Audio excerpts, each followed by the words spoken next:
Exodus. Exodus 1. These are the names of the sons of Israel who came to Egypt with Jacob, each with his household: Reuben, Simeon, Levi, and Judah; Issachar, Zebulun, and Benjamin; Dan and Naphtali; Gad and Asher. The total number of people born to Jacob was 70. Joseph was already in Egypt. Then Joseph died, and all his brothers and that whole generation. But the Israelites were fruitful and prolific. They multiplied and grew exceedingly strong, so that the land was filled with them. Now a new king arose over Egypt, who did not know Joseph. He said to his people, "Look, the Israelite people are more numerous and more powerful than we. Come, let us deal shrewdly with them, or they will increase, and in the event of war, join our enemies and fight against us, and escape from the land." Therefore they set taskmasters over them to oppress them with forced labor.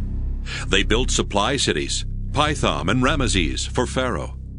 But the more they were oppressed, the more they multiplied and spread, so that the Egyptians came to dread the Israelites.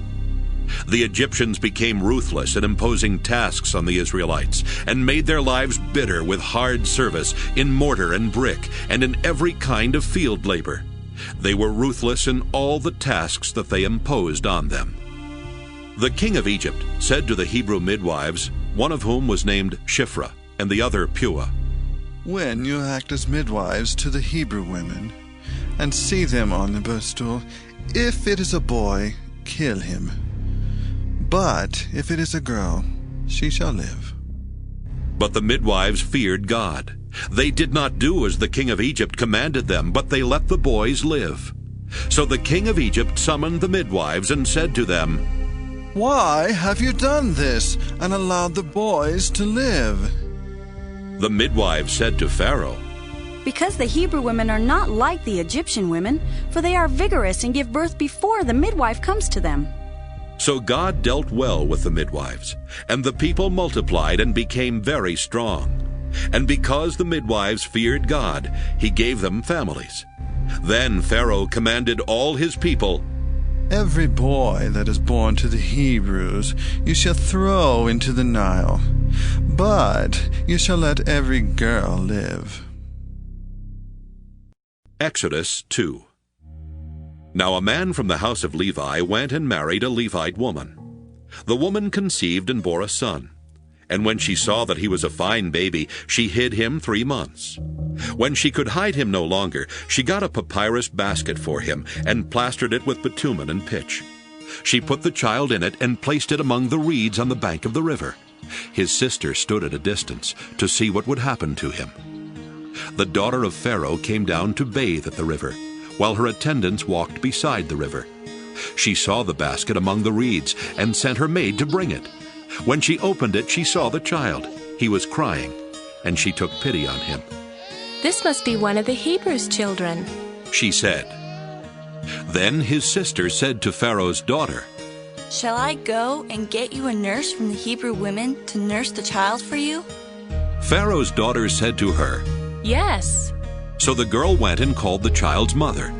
Pharaoh's daughter said to her, "Take this child and nurse it for me, and I will give you your wages." So the woman took the child and nursed it. When the child grew up, she brought him to Pharaoh's daughter, and she took him as her son. She named him Moses because she said, "I drew him out of the water." One day after Moses had grown up, he went out to his people and saw their forced labor. He saw an Egyptian beating a Hebrew, one of his kinsfolk. He looked this way and that, and seeing no one, he killed the Egyptian and hid him in the sand. When he went out the next day, he saw 2 Hebrews fighting, and he said to the one who was in the wrong, "Why do you strike your fellow Hebrew?" He answered, "Who made you a ruler and judge over us? Do you mean to kill me as you killed the Egyptian?" Then Moses was afraid and thought, "Surely the thing is known." When Pharaoh heard of it, he sought to kill Moses.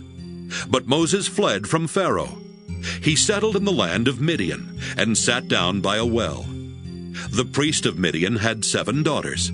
They came to draw water and filled the troughs to water their father's flock. But some shepherds came and drove them away. Moses got up and came to their defense and watered their flock. When they returned to their father Reuel, he said, How is it that you've come back so soon today? They said, An Egyptian helped us against the shepherds. He even drew water for us and watered the flock. He said to his daughters, Where is he? Why did you leave the man? Invite him to break bread. Moses agreed to stay with the man, and he gave Moses his daughter Zipporah in marriage. She bore a son and named him Gershom, for he said, I have been an alien residing in a foreign land. After a long time, the king of Egypt died. The Israelites groaned under their slavery and cried out.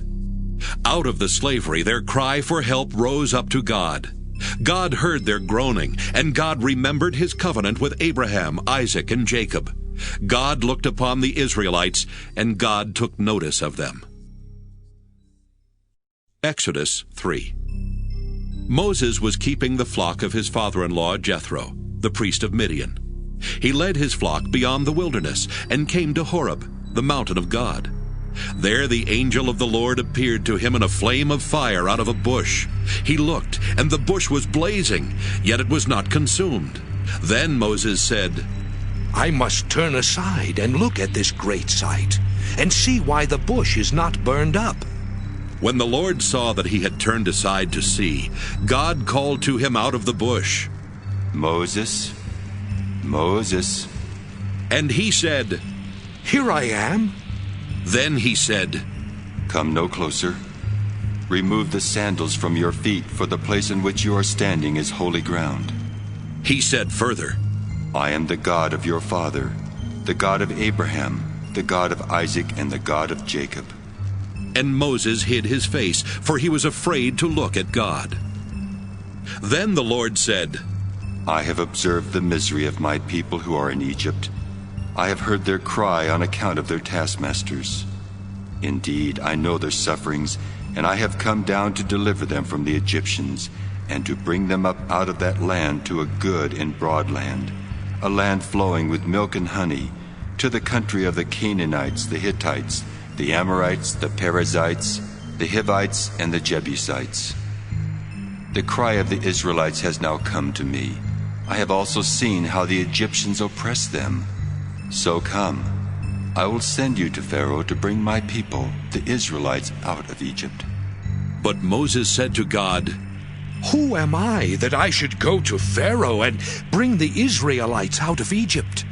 He said, I will be with you, and this shall be the sign for you that it is I who sent you.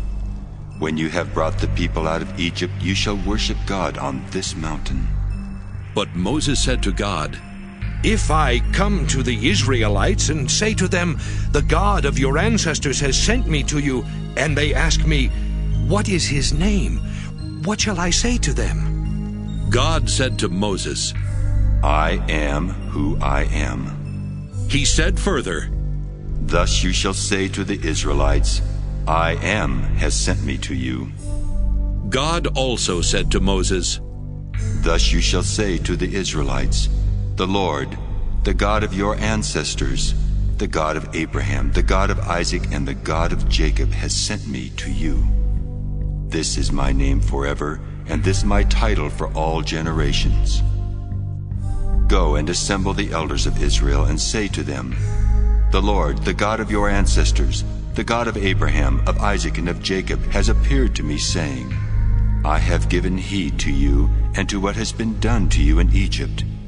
I declare that I will bring you up out of the misery of Egypt to the land of the Canaanites, the Hittites, the Amorites, the Perizzites, the Hivites, and the Jebusites, a land flowing with milk and honey. They will listen to your voice, and you and the elders of Israel shall go to the king of Egypt and say to him, The Lord, the God of the Hebrews, has met with us. Let us now go a 3 days' journey into the wilderness, so that we may sacrifice to the Lord our God. I know, however, that the king of Egypt will not let you go unless compelled by a mighty hand. So I will stretch out my hand and strike Egypt with all my wonders that I will perform in it. After that he will let you go. I will bring this people into such favor with the Egyptians that when you go, you will not go empty-handed. Each woman shall ask her neighbor, and any woman living in the neighbor's house for jewelry of silver and of gold and clothing, and you shall put them on your sons and on your daughters, and so you shall plunder the Egyptians. Exodus 4. Then Moses answered, But suppose they do not believe me, or listen to me, but say, The Lord did not appear to you? The Lord said to him, What is that in your hand? He said, A staff? And he said, Throw it on the ground. So he threw the staff on the ground, and it became a snake, and Moses drew back from it. Then the Lord said to Moses, Reach out your hand and seize it by the tail. So he reached out his hand and grasped it, and it became a staff in his hand. So that they may believe that the Lord, the God of their ancestors, the God of Abraham, the God of Isaac, and the God of Jacob has appeared to you. Again the Lord said to him, Put your hand inside your cloak. He put his hand into his cloak, and when he took it out, his hand was leprous, as white as snow. Then God said, Put your hand back into your cloak. So he put his hand back into his cloak, and when he took it out, it was restored like the rest of his body. If they will not believe you or heed the first sign, they may believe the second sign. If they will not believe even these two signs or heed you, you shall take some water from the Nile and pour it on the dry ground, and the water that you shall take from the Nile will become blood on the dry ground. But Moses said to the Lord, Oh, my Lord, I have never been eloquent, neither in the past nor even now that you have spoken to your servant. But I am slow of speech and slow of tongue.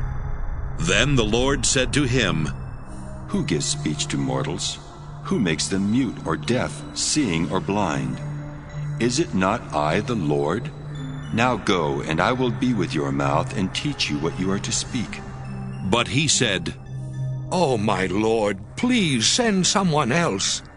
Then the anger of the Lord was kindled against Moses, and he said, What of your brother Aaron the Levite? I know that he can speak fluently. Even now he is coming out to meet you, and when he sees you, his heart will be glad. You shall speak to him and put the words in his mouth, and I will be with your mouth and with his mouth, and will teach you what you shall do. He indeed shall speak for you to the people. He shall serve as a mouth for you, and you shall serve as God for him. Take in your hand this staff, with which you shall perform the signs. Moses went back to his father-in-law Jethro and said to him, Please let me go back to my kindred in Egypt and see whether they are still living. And Jethro said to Moses, Go in peace. The Lord said to Moses in Midian, Go back to Egypt, for all those who were seeking your life are dead. So Moses took his wife and his sons, put them on a donkey, and went back to the land of Egypt. And Moses carried the staff of God in his hand. And the Lord said to Moses, When you go back to Egypt, see that you perform before Pharaoh all the wonders that I have put in your power. But I will harden his heart so that he will not let the people go. Then you shall say to Pharaoh, Thus says the Lord, Israel is my firstborn son. I said to you, Let my son go that he may worship me. But you refused to let him go. Now I will kill your firstborn son. On the way, at a place where they spent the night, the Lord met him and tried to kill him. But Zipporah took a flint and cut off her son's foreskin and touched Moses' feet with it and said, Truly, you are a bridegroom of blood to me. So he let him alone. It was then she said, A bridegroom of blood by circumcision. The Lord said to Aaron, Go into the wilderness to meet Moses. So he went, and he met him at the mountain of God and kissed him. Moses told Aaron all the words of the Lord with which he had sent him. and all the signs with which he had charged him. Then Moses and Aaron went and assembled all the elders of the Israelites. Aaron spoke all the words that the Lord had spoken to Moses, and performed the signs in the sight of the people. The people believed, and when they heard that the Lord had given heed to the Israelites, and that he had seen their misery, they bowed down and worshipped. Exodus 5. Afterward, Moses and Aaron went to Pharaoh and said, Thus says the Lord, the God of Israel, Let my people go so that they may celebrate a festival to me in the wilderness. But Pharaoh said, Who is the Lord that I should heed him and let Israel go? I do not know the Lord, and I will not let Israel go. Then they said, The God of the Hebrews has revealed himself to us. Let us go a 3 days' journey into the wilderness to sacrifice to the Lord our God, or he will fall upon us with pestilence or sword. But the king of Egypt said to them, Moses and Aaron, why are you taking the people away from their work? Get to your labors. Pharaoh continued, Now they are more numerous than the people of the land, and yet you want them to stop working? That same day, Pharaoh commanded the taskmasters of the people as well as their supervisors, You shall no longer give the people straw to make bricks as before. Let them go and gather straw for themselves. But you shall require of them the same quantity of bricks as they have made previously. Do not diminish it, for they are lazy. That is why they cry, Let us go and offer sacrifice to our God. Let heavier work be laid on them. Then they will labor at it and pay no attention to deceptive words. So the taskmasters and the supervisors of the people went out and said to the people, Thus says Pharaoh, I will not give you straw. Go and get straw yourselves wherever you can find it, but your work will not be lessened in the least. So the people scattered throughout the land of Egypt to gather stubble for straw. The taskmasters were urgent, saying, Complete your work, the same daily assignment as when you were given straw. And the supervisors of the Israelites, whom Pharaoh's taskmasters had set over them, were beaten and were asked, Why did you not finish the required quantity of bricks yesterday and today as you did before? Then the Israelite supervisors came to Pharaoh and cried, Why do you treat your servants like this? No straw is given to your servants, yet they say to us, Make bricks. Look how your servants are beaten. You are unjust to your own people. He said, You are lazy. Lazy, that is why you say, Let us go and sacrifice to the Lord. Go now and work, for no straw shall be given you, but you shall still deliver the same number of bricks. The Israelite supervisors saw that they were in trouble when they were told, You shall not lessen your daily number of bricks. As they left Pharaoh, they came upon Moses and Aaron, who were waiting to meet them. They said to them, The Lord look upon you and judge. You have brought us into bad odor with Pharaoh and his officials, and have put a sword in their hand to kill us. Then Moses turned again to the Lord and said, O Lord, why have you mistreated this people? Why did you ever send me? Since I first came to Pharaoh to speak in your name, he has mistreated this people, and you have done nothing at all to deliver your people. Exodus 6. Then the Lord said to Moses, Now you shall see what I will do to Pharaoh. Indeed, by a mighty hand he will let them go. By a mighty hand he will drive them out of his land. God also spoke to Moses and said to him, I am the Lord. I appeared to Abraham, Isaac, and Jacob as God Almighty. But by my name, the Lord, I did not make myself known to them. I also established my covenant with them to give them the land of Canaan, the land in which they resided as aliens. I have also heard the groaning of the Israelites whom the Egyptians are holding as slaves, and I have remembered my covenant. Say therefore to the Israelites, I am the Lord, and I will free you from the burdens of the Egyptians and deliver you from slavery to them. I will redeem you with an outstretched arm and with mighty acts of judgment. I will take you as my people, and I will be your God. You shall know that I am the Lord your God, who has freed you from the burdens of the Egyptians. I will bring you into the land that I swore to give to Abraham, Isaac, and Jacob. I will give it to you for a possession. I am the Lord. Moses told this to the Israelites, but they would not listen to Moses because of their broken spirit and their cruel slavery. Then the Lord spoke to Moses. Go and tell Pharaoh, king of Egypt, to let the Israelites go out of his land. But Moses spoke to the Lord. The Israelites have not listened to me. How then shall Pharaoh listen to me, poor speaker that I am? Thus the Lord spoke to Moses and Aaron, and gave them orders regarding the Israelites and Pharaoh, king of Egypt, charging them to free the Israelites from the land of Egypt. The following are the heads of their ancestral houses: the sons of Reuben, the firstborn of Israel, Hanok, Pallu, Hezron, and Carmi. These are the families of Reuben. The sons of Simeon, Jemuel, Jamin, Ohad, Jachin, Zohar, and Shaul, the son of a Canaanite woman. These are the families of Simeon. The following are the names of the sons of Levi according to their genealogies: Gershon, Kohath, and Merari. And the length of Levi's life was 137 years. The sons of Gershon, Libni, and Shimei, by their families. The sons of Kohath, Amram, Izhar, Hebron, and Uzziel. And the length of Kohath's life was 133 years.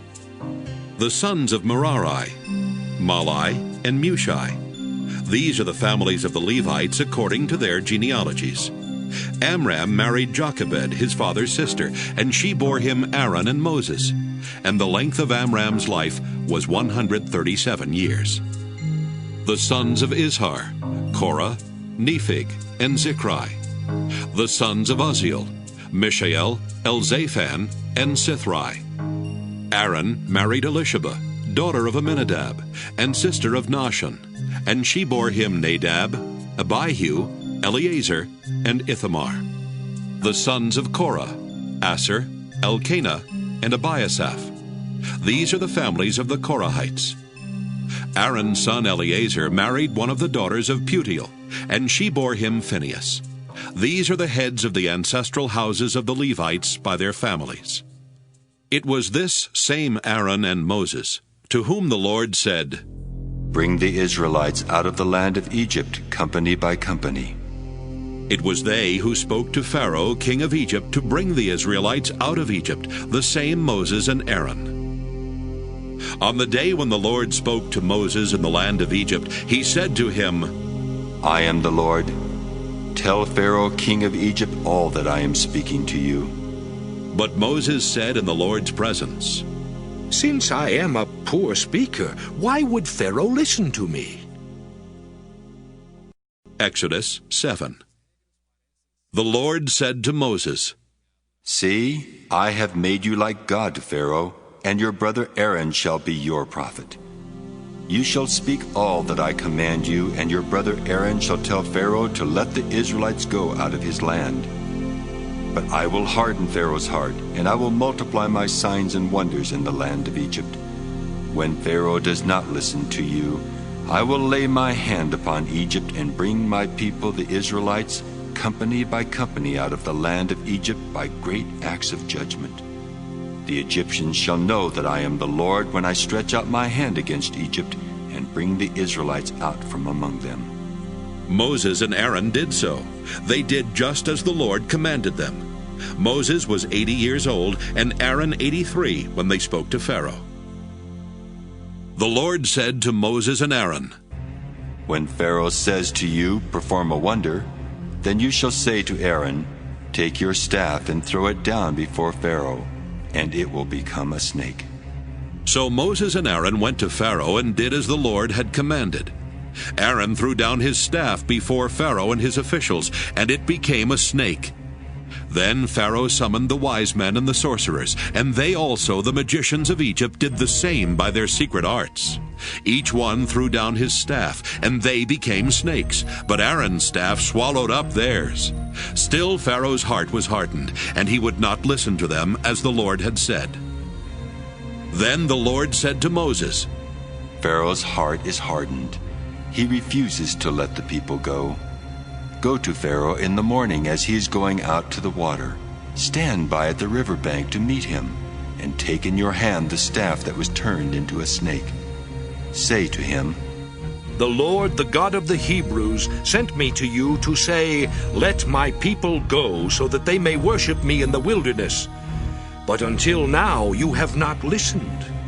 Thus says the Lord, By this you shall know that I am the Lord. See, with the staff that is in my hand I will strike the water that is in the Nile, and it shall be turned to blood. The fish in the river shall die, the river itself shall stink, and the Egyptians shall be unable to drink water from the Nile. The Lord said to Moses, Say to Aaron, Take your staff and stretch out your hand over the waters of Egypt, over its rivers, its canals, and its ponds, and all its pools of water, so that they may become blood. And there shall be blood throughout the whole land of Egypt, even in vessels of wood and in vessels of stone. Moses and Aaron did just as the Lord commanded. In the sight of Pharaoh and of his officials, he lifted up the staff and struck the water in the river, and all the water in the river was turned into blood, and the fish in the river died. The river stank so that the Egyptians could not drink its water, and there was blood throughout the whole land of Egypt. But the magicians of Egypt did the same by their secret arts. So Pharaoh's heart remained hardened, and he would not listen to them, as the Lord had said. Pharaoh turned and went into his house, and he did not take even this to heart. And all the Egyptians had to dig along the Nile for water to drink, for they could not drink the water of the river. 7 days passed after the Lord had struck the Nile. Exodus 8.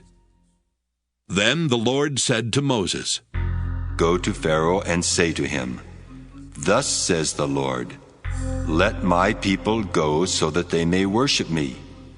If you refuse to let them go, I will plague your whole country with frogs.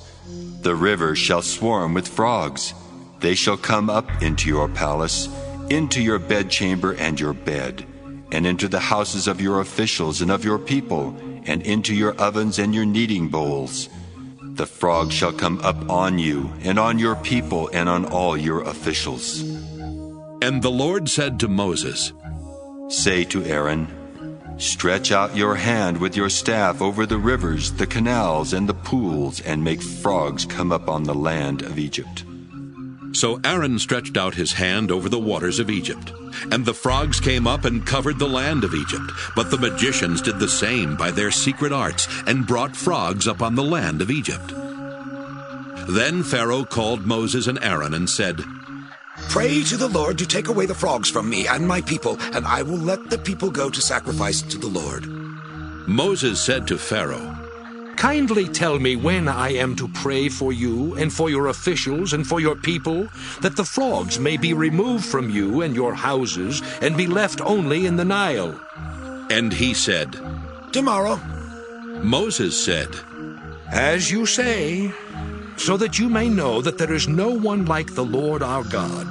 The frogs shall leave you and your houses and your officials and your people. They shall be left only in the Nile. Then Moses and Aaron went out from Pharaoh, and Moses cried out to the Lord concerning the frogs that he had brought upon Pharaoh. And the Lord did as Moses requested. The frogs died in the houses, the courtyards, and the fields, and they gathered them together in heaps, and the land stank. But when Pharaoh saw that there was a respite, he hardened his heart, and would not listen to them, just as the Lord had said. Then the Lord said to Moses, Say to Aaron, Stretch out your staff and strike the dust of the earth, so that it may become gnats throughout the whole land of Egypt. And they did so. Aaron stretched out his hand with his staff and struck the dust of the earth, and gnats came on humans and animals alike. All the dust of the earth turned into gnats throughout the whole land of Egypt. The magicians tried to produce gnats by their secret arts, but they could not. There were gnats on both humans and animals. And the magician said to Pharaoh, "This is the finger of God." But Pharaoh's heart was hardened, and he would not listen to them, just as the Lord had said. Then the Lord said to Moses, "Rise early in the morning and present yourself before Pharaoh as he goes out to the water, and say to him, Thus says the Lord, Let my people go so that they may worship me. For if you will not let my people go, I will send swarms of flies on you, your officials, and your people, and into your houses. And the houses of the Egyptians shall be filled with swarms of flies, so also the land where they live. But on that day I will set apart the land of Goshen, where my people live, so that no swarms of flies shall be there, that you may know that I, the Lord, am in this land. Thus I will make a distinction between my people and your people. This sign shall appear tomorrow." The Lord did so, and great swarms of flies came into the house of Pharaoh and into his officials' houses. In all of Egypt the land was ruined because of the flies. Then Pharaoh summoned Moses and Aaron and said, "Go, sacrifice to your God within the land." But Moses said, "It would not be right to do so, for the sacrifices that we offer to the Lord our God are offensive to the Egyptians. If we offer in the sight of the Egyptians sacrifices that are offensive to them, will they not stone us? We must go a 3 days' journey into the wilderness and sacrifice to the Lord our God as he commands us." So Pharaoh said, "I will let you go to sacrifice to the Lord your God in the wilderness, provided you do not go very far away. Pray for me." Then Moses said, "As soon as I leave you, I will pray to the Lord that the swarms of flies may depart tomorrow from Pharaoh, from his officials, and from his people. Only do not let Pharaoh again deal falsely by not letting the people go to sacrifice to the Lord." So Moses went out from Pharaoh and prayed to the Lord.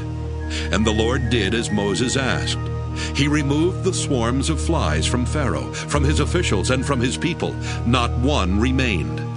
But Pharaoh hardened his heart this time also, and would not let the people go. Exodus 9. Then the Lord said to Moses, "Go to Pharaoh and say to him, Thus says the Lord, the God of the Hebrews, Let my people go so that they may worship me. For if you refuse to let them go and still hold them, the hand of the Lord will strike with a deadly pestilence your livestock in the field, the horses, the donkeys, the camels, the herds, and the flocks. But the Lord will make a distinction between the livestock of Israel and the livestock of Egypt, so that nothing shall die of all that belongs to the Israelites." The Lord set a time, saying, "Tomorrow the Lord will do this thing in the land." And on the next day the Lord did so. All the livestock of the Egyptians died, but of the livestock of the Israelites not one died. Pharaoh inquired and found that not one of the livestock of the Israelites was dead. But the heart of Pharaoh was hardened, and he would not let the people go. Then the Lord said to Moses and Aaron, "Take handfuls of soot from the kiln, and let Moses throw it in the air in the sight of Pharaoh. It shall become fine dust all over the land of Egypt, and shall cause festering boils on humans and animals throughout the whole land of Egypt." So they took soot from the kiln and stood before Pharaoh, and Moses threw it in the air, and it caused festering boils on humans and animals. The magicians could not stand before Moses because of the boils, for the boils afflicted the magicians as well as all the Egyptians. But the Lord hardened the heart of Pharaoh, and he would not listen to them, just as the Lord had spoken to Moses. Then the Lord said to Moses, "Rise early in the morning and present yourself before Pharaoh and say to him, Thus says the Lord, the God of the Hebrews, Let my people go so that they may worship me. For this time I will send all my plagues upon yourself, and upon your officials, and upon your people, so that you may know that there is no one like me in all the earth. For by now I could have stretched out my hand and struck you and your people with pestilence, and you would have been cut off from the earth. But this is why I have let you live, to show you my power, and to make my name resound through all the earth. You are still exalting yourself against my people, and will not let them go. Tomorrow at this time I will cause the heaviest hail to fall that has ever fallen in Egypt, from the day it was founded until now. Send therefore, and have your livestock and everything that you have in the open field brought to a secure place.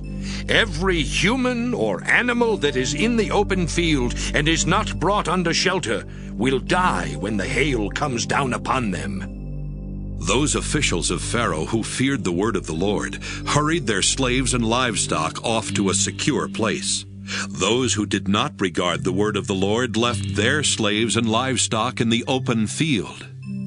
The Lord said to Moses, "Stretch out your hand toward heaven, so that hail may fall on the whole land of Egypt, on humans and animals and all the plants of the field in the land of Egypt."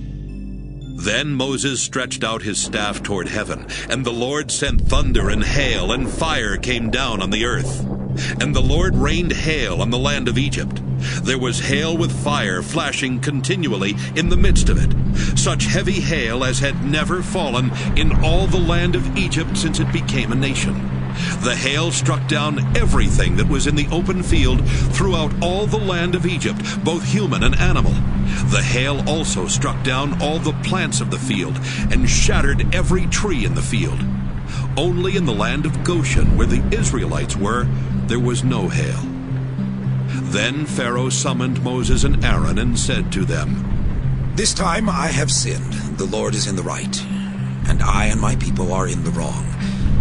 Pray to the Lord. Enough of God's thunder and hail. I will let you go. You need stay no longer." Moses said to him, "As soon as I have gone out of the city, I will stretch out my hands to the Lord. The thunder will cease, and there will be no more hail, so that you may know that the earth is the Lord's. But as for you and your officials, I know that you do not yet fear the Lord God." Now the flax and the barley were ruined, for the barley was in the ear and the flax was in bud.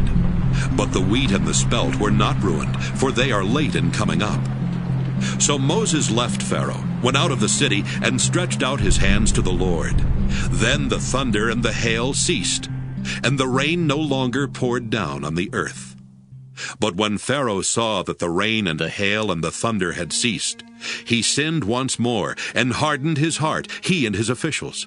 So the heart of Pharaoh was hardened, and he would not let the Israelites go, just as the Lord had spoken through Moses. Exodus 10. Then the Lord said to Moses, "Go to Pharaoh, for I have hardened his heart and the heart of his officials, in order that I may show these signs of mine among them, and that you may tell your children and grandchildren how I have made fools of the Egyptians, and what signs I have done among them, so that you may know that I am the Lord." So Moses and Aaron went to Pharaoh and said to him, "Thus says the Lord, the God of the Hebrews, how long will you refuse to humble yourself before me? Let my people go, so that they may worship me.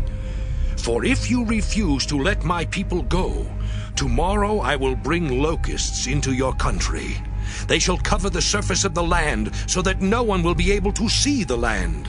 They shall devour the last remnant left you after the hail, and they shall devour every tree of yours that grows in the field.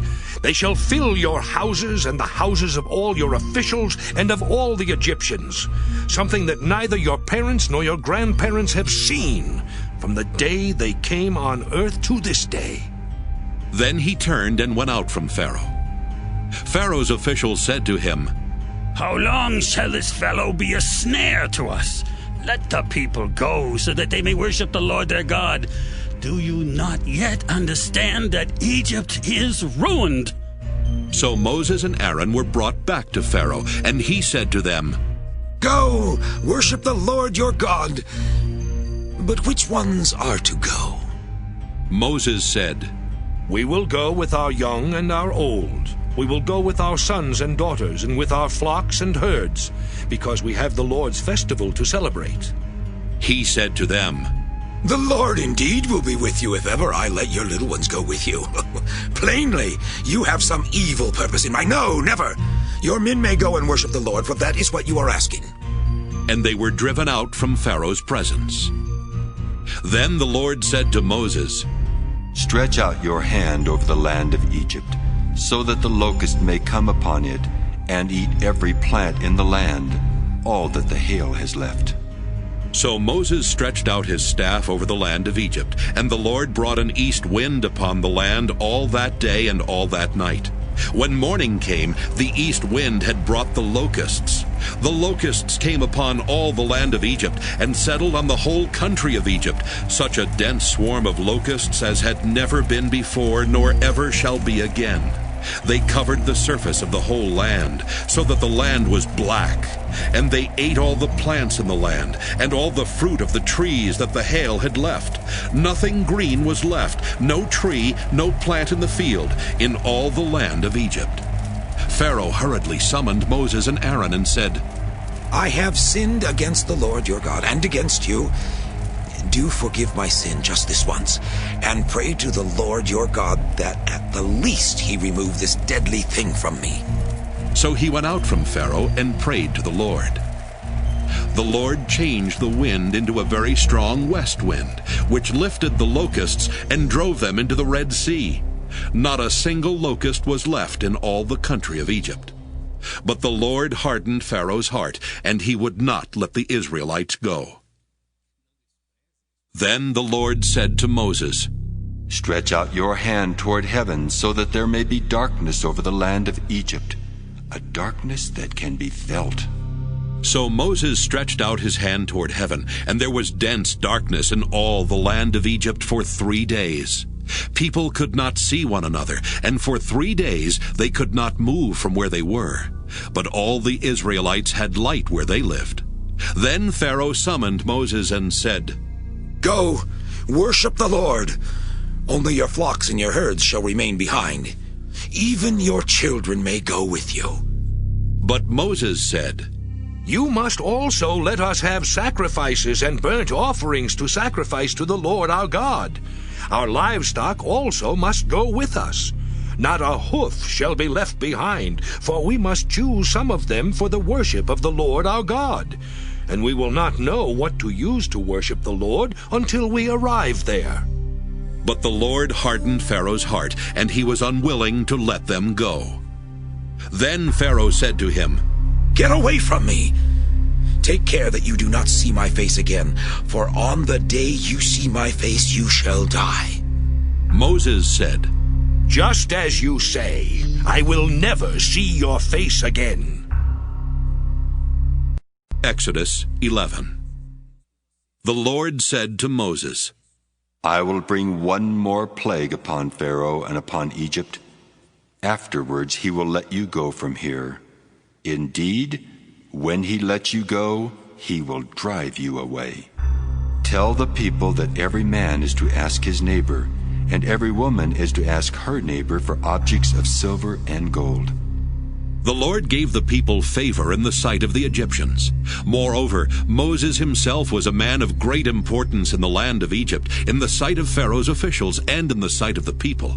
Moses said, Thus says the Lord, About midnight I will go out through Egypt. Every firstborn in the land of Egypt shall die, from the firstborn of Pharaoh who sits on his throne, to the firstborn of the female slave who is behind the handmill, and all the firstborn of the livestock. Then there will be a loud cry throughout the whole land of Egypt, such as has never been or will ever be again. But not a dog shall growl at any of the Israelites, not at people, not at animals, so that you may know that the Lord makes a distinction between Egypt and Israel. then all these officials of yours shall come down to me and bow low to me, saying, 'Leave us, you and all the people who follow you. After that I will leave.'" And in hot anger he left Pharaoh. The Lord said to Moses, "Pharaoh will not listen to you, in order that my wonders may be multiplied in the land of Egypt." Moses and Aaron performed all these wonders before Pharaoh. But the Lord hardened Pharaoh's heart, and he did not let the people of Israel go out of his land. Exodus 12. The Lord said to Moses and Aaron in the land of Egypt, "This month shall mark for you the beginning of months. It shall be the first month of the year for you. Tell the whole congregation of Israel that on the 10th of this month they are to take a lamb for each family, a lamb for each household. If a household is too small for a whole lamb, it shall join its closest neighbor in obtaining one. The lamb shall be divided in proportion to the number of people who eat of it. Your lamb shall be without blemish, a year-old male. You may take it from the sheep or from the goats. You shall keep it until the 14th day of this month. Then the whole assembled congregation of Israel shall slaughter it at twilight. They shall take some of the blood and put it on the 2 doorposts and the lintel of the houses in which they eat it. They shall eat the lamb that same night. They shall eat it roasted over a fire with unleavened bread and bitter herbs. Do not eat any of it raw or boiled in water, but roasted over the fire, with its head, legs, and inner organs. You shall let none of it remain until the morning.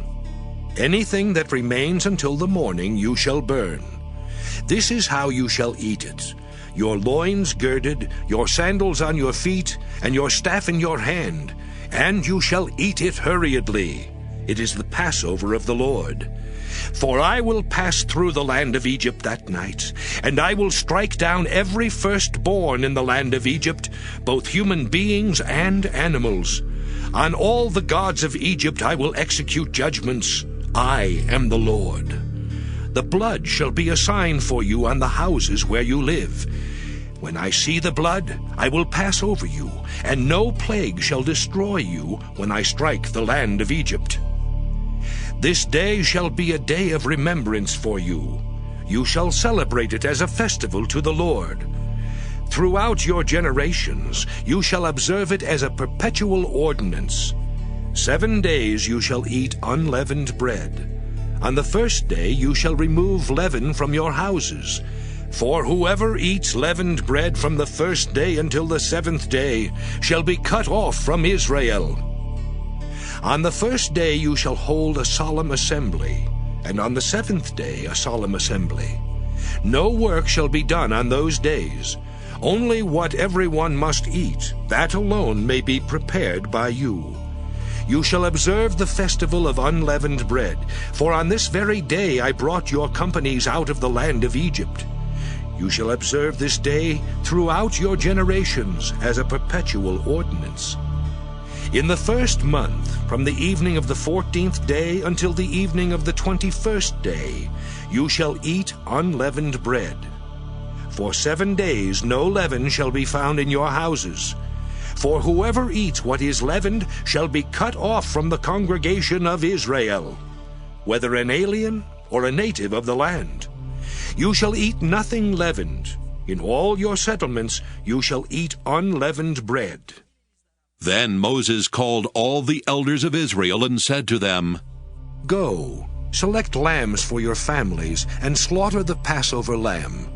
Take a bunch of hyssop, dip it in the blood that is in the basin, and touch the lintel and the 2 doorposts with the blood in the basin.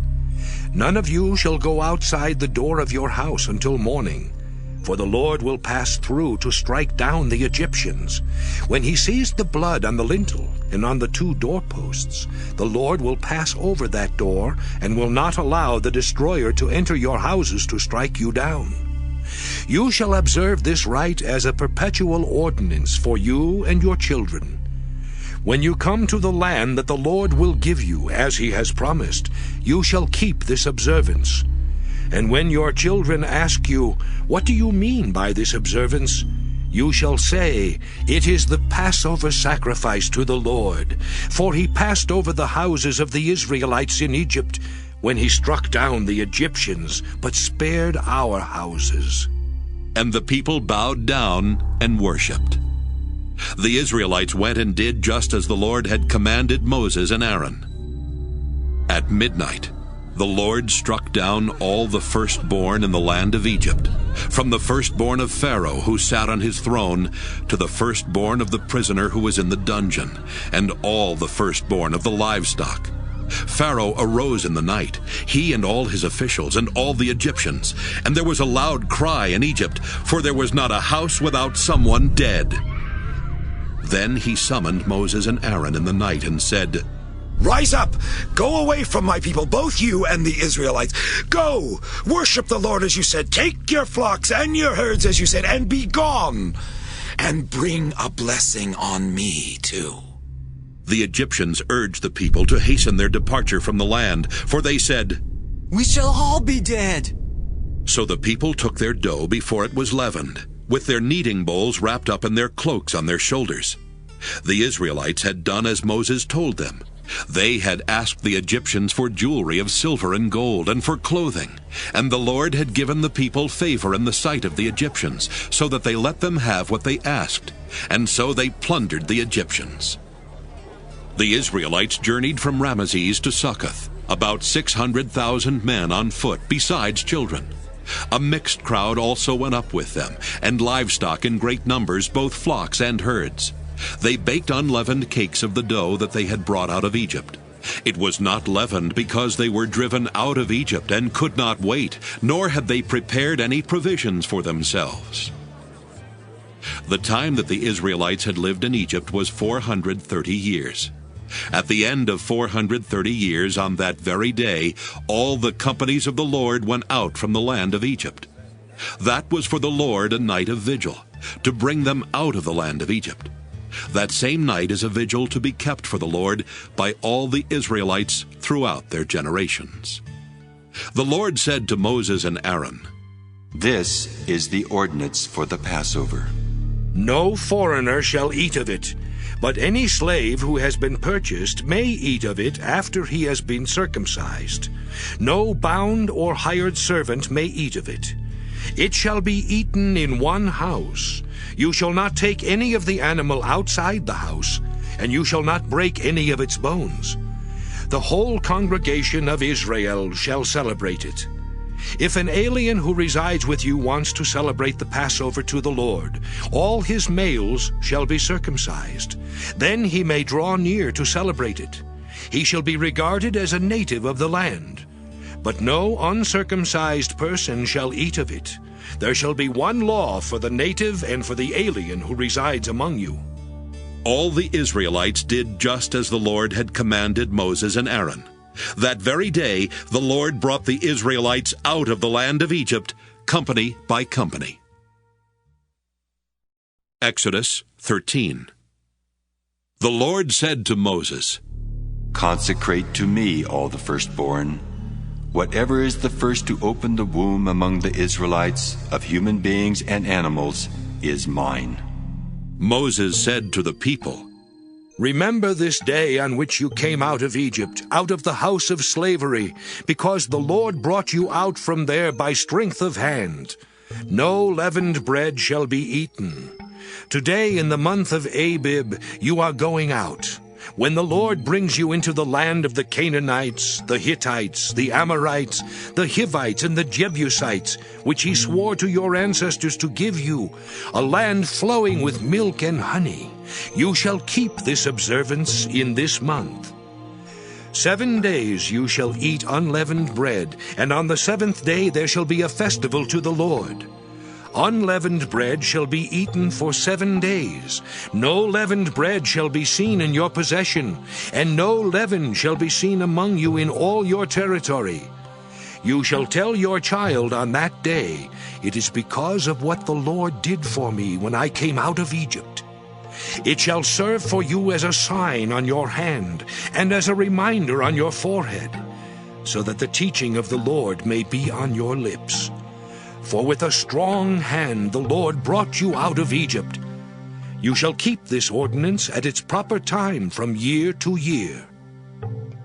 When the Lord has brought you into the land of the Canaanites, as he swore to you and your ancestors, and has given it to you, you shall set apart to the Lord all that first opens the womb.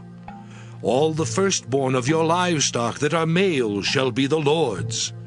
But every firstborn donkey you shall redeem with a sheep. If you do not redeem it, you must break its neck. Every firstborn male among your children you shall redeem. When in the future your child asks you, "What does this mean?" you shall answer, "By strength of hand the Lord brought us out of Egypt from the house of slavery. When Pharaoh stubbornly refused to let us go, the Lord killed all the firstborn in the land of Egypt, from human firstborn to the firstborn of animals. Therefore I sacrifice to the Lord every male that first opens the womb. But every firstborn of my sons I redeem. It shall serve as a sign on your hand and as an emblem on your forehead, that by strength of hand the Lord brought us out of Egypt." When Pharaoh let the people go, God did not lead them by way of the land of the Philistines, although that was nearer. For God thought, "If the people face war, they may change their minds and return to Egypt." So God led the people by the roundabout way of the wilderness toward the Red Sea. The Israelites went up out of the land of Egypt prepared for battle, and Moses took with him the bones of Joseph, who had required a solemn oath of the Israelites, saying, "God will surely take notice of you, and then you must carry my bones with you from here." They set out from Succoth and camped at Etham, on the edge of the wilderness. The Lord went in front of them in a pillar of cloud by day to lead them along the way, and in a pillar of fire by night to give them light, so that they might travel by day and by night. Neither the pillar of cloud by day nor the pillar of fire by night left its place in front of the people. Exodus 14. Then the Lord said to Moses, "Tell the Israelites to turn back and camp in front of Pi-hahiroth, between Migdal and the sea in front of Baal-zephon. You shall camp opposite it by the sea. Pharaoh will say of the Israelites, 'They are wandering aimlessly in the land. The wilderness has closed in on them.' I will harden Pharaoh's heart, and he will pursue them, so that I will gain glory for myself over Pharaoh and all his army. And the Egyptians shall know that I am the Lord." And they did so. When the king of Egypt was told that the people had fled, the minds of Pharaoh and his officials were changed toward the people, and they said, "What have we done, letting Israel leave our service?" So he had his chariot made ready and took his army with him. He took 600 picked chariots and all the other chariots of Egypt with officers over all of them. The Lord hardened the heart of Pharaoh, king of Egypt, and he pursued the Israelites, who were going out boldly. The Egyptians pursued them, all Pharaoh's horses and chariots, his chariot drivers and his army. They overtook them camped by the sea, by Pi-hahiroth, in front of Baal-zephon. As Pharaoh drew near, the Israelites looked back, and there were the Egyptians advancing on them. In great fear, the Israelites cried out to the Lord. They said to Moses, "Was it because there were no graves in Egypt that you have taken us away to die in the wilderness? What have you done to us, bringing us out of Egypt? Is this not the very thing we told you in Egypt?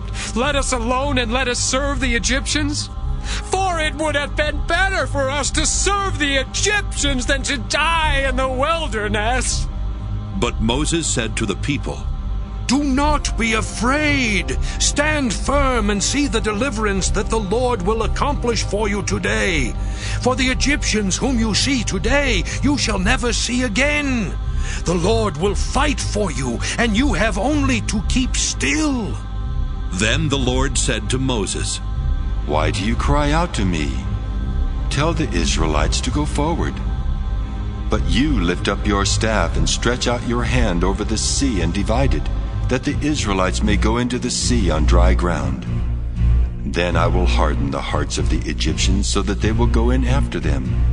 And so I will gain glory for myself over Pharaoh and all his army, his chariots, and his chariot drivers.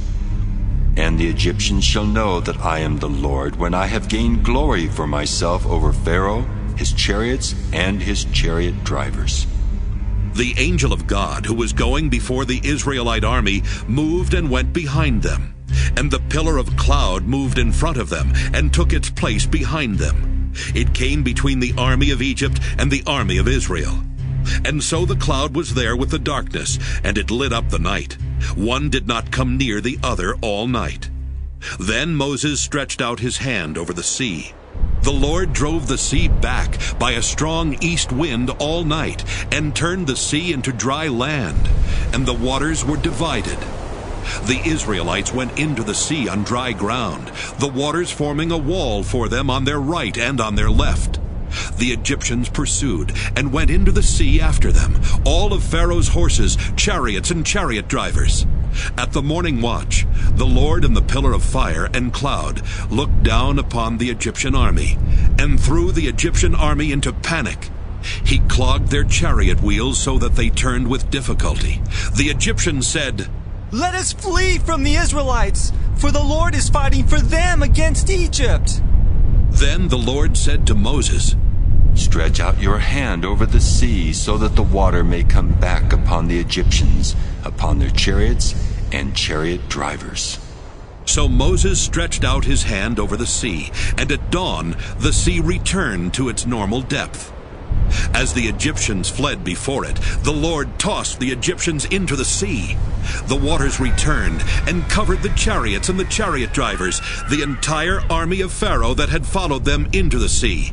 Not one of them remained. But the Israelites walked on dry ground through the sea, the waters forming a wall for them on their right and on their left. Thus the Lord saved Israel that day from the Egyptians. And Israel saw the Egyptians dead on the seashore. Israel saw the great work that the Lord did against the Egyptians. So the people feared the Lord and believed in the Lord and in his servant Moses.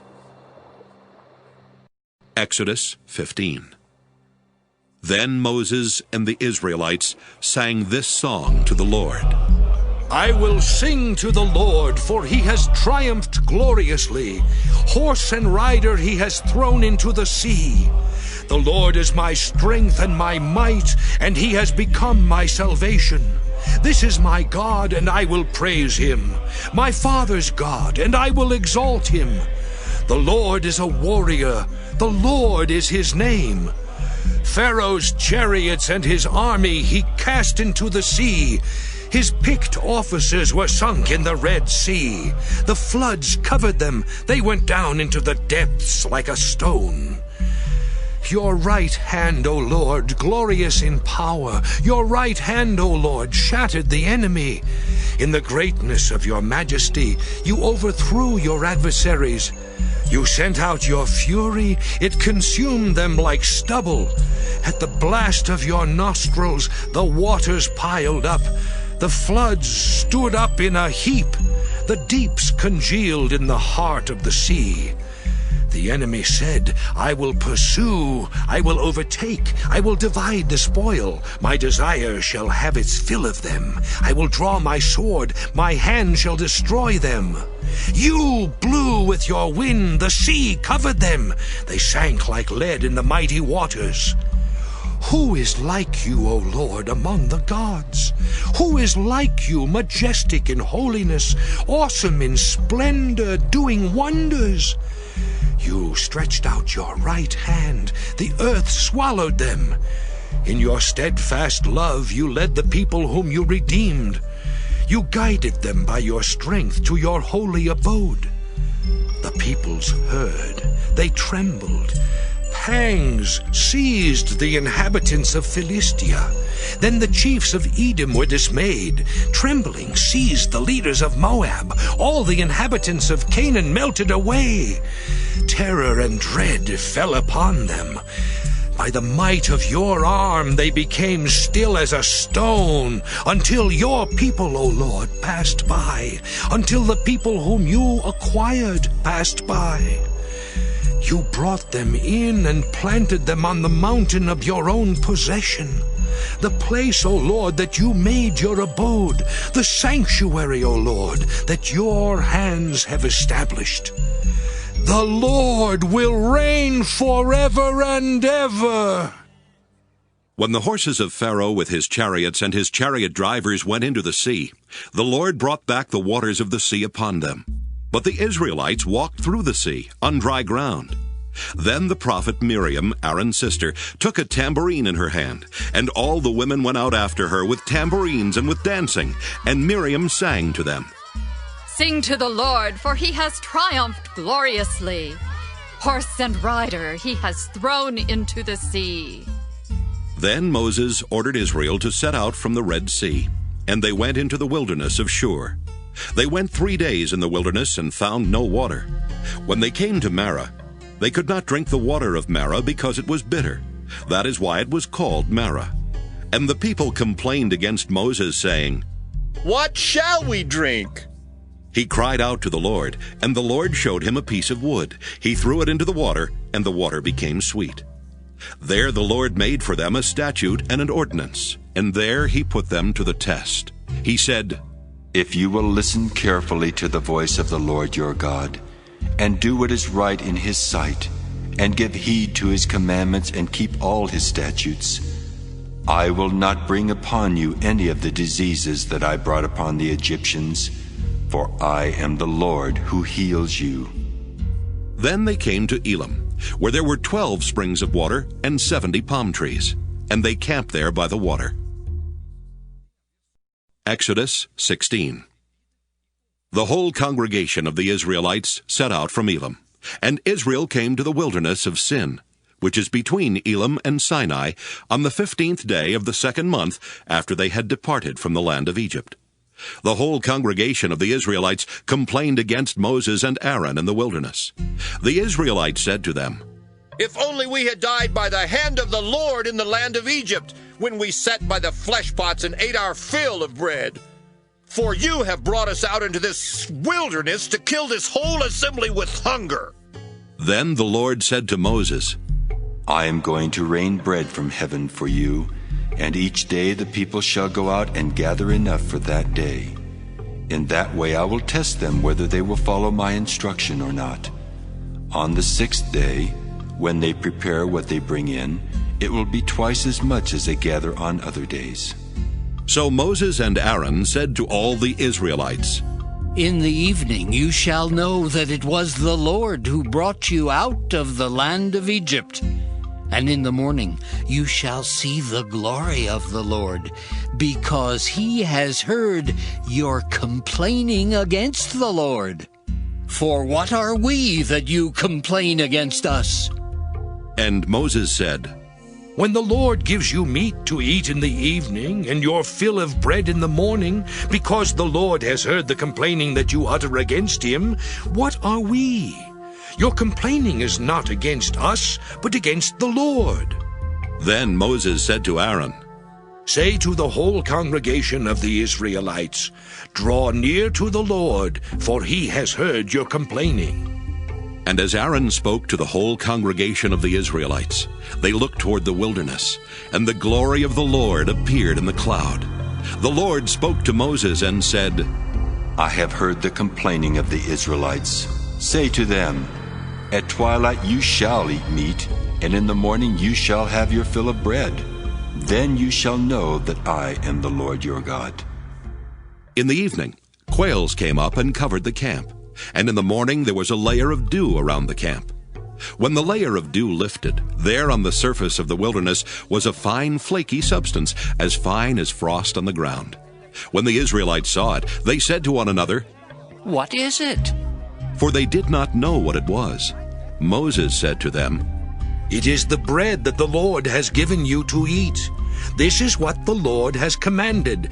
Gather as much of it as each of you needs, an omer to a person according to the number of persons, all providing for those in their own tents." The Israelites did so, some gathering more, some less.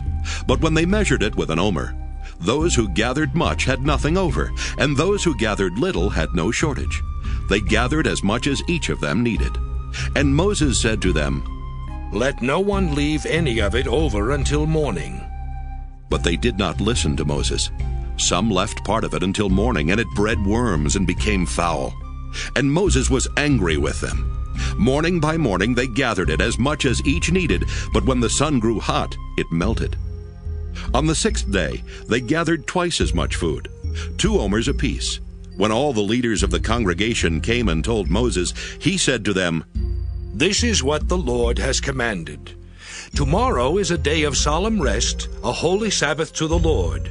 Bake what you want to bake, and boil what you want to boil, and all that is left over put aside to be kept until morning." So they put it aside until morning, as Moses commanded them, and it did not become foul, and there were no worms in it. Moses said, "Eat it today, for today is a Sabbath to the Lord. Today you will not find it in the field. 6 days you shall gather it, but on the 7th day, which is a Sabbath, there will be none."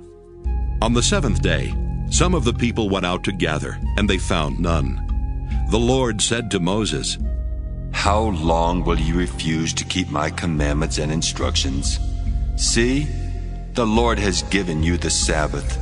Therefore on the 6th day he gives you food for 2 days. Each of you stay where you are. Do not leave your place on the 7th day." So the people rested on the 7th day. The house of Israel called it manna. It was like coriander seed, white, and the taste of it was like wafers made with honey. Moses said, "This is what the Lord has commanded. Let an omer of it be kept throughout your generations, in order that they may see the food with which I fed you in the wilderness when I brought you out of the land of Egypt." And Moses said to Aaron, "Take a jar and put an omer of manna in it, and place it before the Lord to be kept throughout your generations." As the Lord commanded Moses, so Aaron placed it before the covenant for safekeeping. The Israelites ate manna 40 years, until they came to a habitable land. They ate manna until they came to the border of the land of Canaan. An omer is 1/10 of an ephah. Exodus 17. From the wilderness of Sin, the whole congregation of the Israelites journeyed by stages as the Lord commanded. They camped at Rephidim, but there was no water for the people to drink. The people quarreled with Moses and said, "Give us water to drink." Moses said to them, "Why do you quarrel with me? Why do you test the Lord?" But the people thirsted there for water, and the people complained against Moses and said, "Why did you bring us out of Egypt, to kill us and our children and livestock with thirst?" So Moses cried out to the Lord, "What shall I do with this people? They are almost ready to stone me." The Lord said to Moses, "Go on ahead of the people, and take some of the elders of Israel with you. Take in your hand the staff with which you struck the Nile, and go. I will be standing there in front of you on the rock at Horeb. Strike the rock, and water will come out of it, so that the people may drink." Moses did so in the sight of the elders of Israel. He called the place Massah and Meribah, because the Israelites quarreled and tested the Lord, saying, "Is the Lord among us or not?" Then Amalek came and fought with Israel at Rephidim. Moses said to Joshua, "Choose some men for us and go out, fight with Amalek. Tomorrow I will stand on the top of the hill with the staff of God in my hand." So Joshua did as Moses told him, and fought with Amalek, while Moses, Aaron, and Hur went up to the top of the hill. Whenever Moses held up his hand, Israel prevailed, and whenever he lowered his hand, Amalek prevailed. But Moses' hands grew weary, so they took a stone and put it under him, and he sat on it. Aaron and Hur held up his hands, one on one side and the other on the other side. So his hands were steady until the sun set. And Joshua defeated Amalek and his people with the sword. Then the Lord said to Moses, Write this as a reminder in a book and recite it in the hearing of Joshua. I will utterly blot out the remembrance of Amalek from under heaven. And Moses built an altar and called it, The Lord is my banner. He said, A hand upon the banner of the Lord. The Lord will have war with Amalek from generation to generation. Exodus 18. Jethro, the priest of Midian, Moses' father-in-law, heard of all that God had done for Moses and for his people Israel, how the Lord had brought Israel out of Egypt. After Moses had sent away his wife Zipporah, his father-in-law Jethro took her back, along with her 2 sons. The name of the one was Gershom, for he said, I have been an alien in a foreign land. And the name of the other, Eliezer, for he said, The God of my father was my help, and delivered me from the sword of Pharaoh. Jethro, Moses' father-in-law, came into the wilderness where Moses was encamped at the mountain of God, bringing Moses' sons and wife to him. He sent word to Moses, I, your father-in-law Jethro, am coming to you with your wife and her 2 sons. Moses went out to meet his father-in-law. He bowed down and kissed him. Each asked after the other's welfare, and they went into the tent. Then Moses told his father-in-law all that the Lord had done to Pharaoh and to the Egyptians for Israel's sake, all the hardship that had beset them on the way, and how the Lord had delivered them. Jethro rejoiced for all the good that the Lord had done to Israel in delivering them from the Egyptians. Jethro said, Blessed be the Lord who has delivered you from the Egyptians and from Pharaoh. Now I know that the Lord is greater than all gods, because he delivered the people from the Egyptians when they dealt arrogantly with them. And Jethro, Moses' father-in-law, brought a burnt offering and sacrifices to God. And Aaron came with all the elders of Israel to eat bread with Moses' father-in-law in the presence of God. The next day, Moses sat as judge for the people, while the people stood around him from morning until evening. When Moses' father-in-law saw all that he was doing for the people, he said, What is this that you are doing for the people? Why do you sit alone while all the people stand around you from morning until evening? Moses said to his father-in-law, Because the people come to me to inquire of God. When they have a dispute, they come to me, and I decide between one person and another, and I make known to them the statutes and instructions of God. Moses' father-in-law said to him, What you are doing is not good. You will surely wear yourself out, both you and these people with you, for the task is too heavy for you. You cannot do it alone. Now listen to me. I'll give you counsel, and God be with you. You should represent the people before God, and you should bring their cases before God.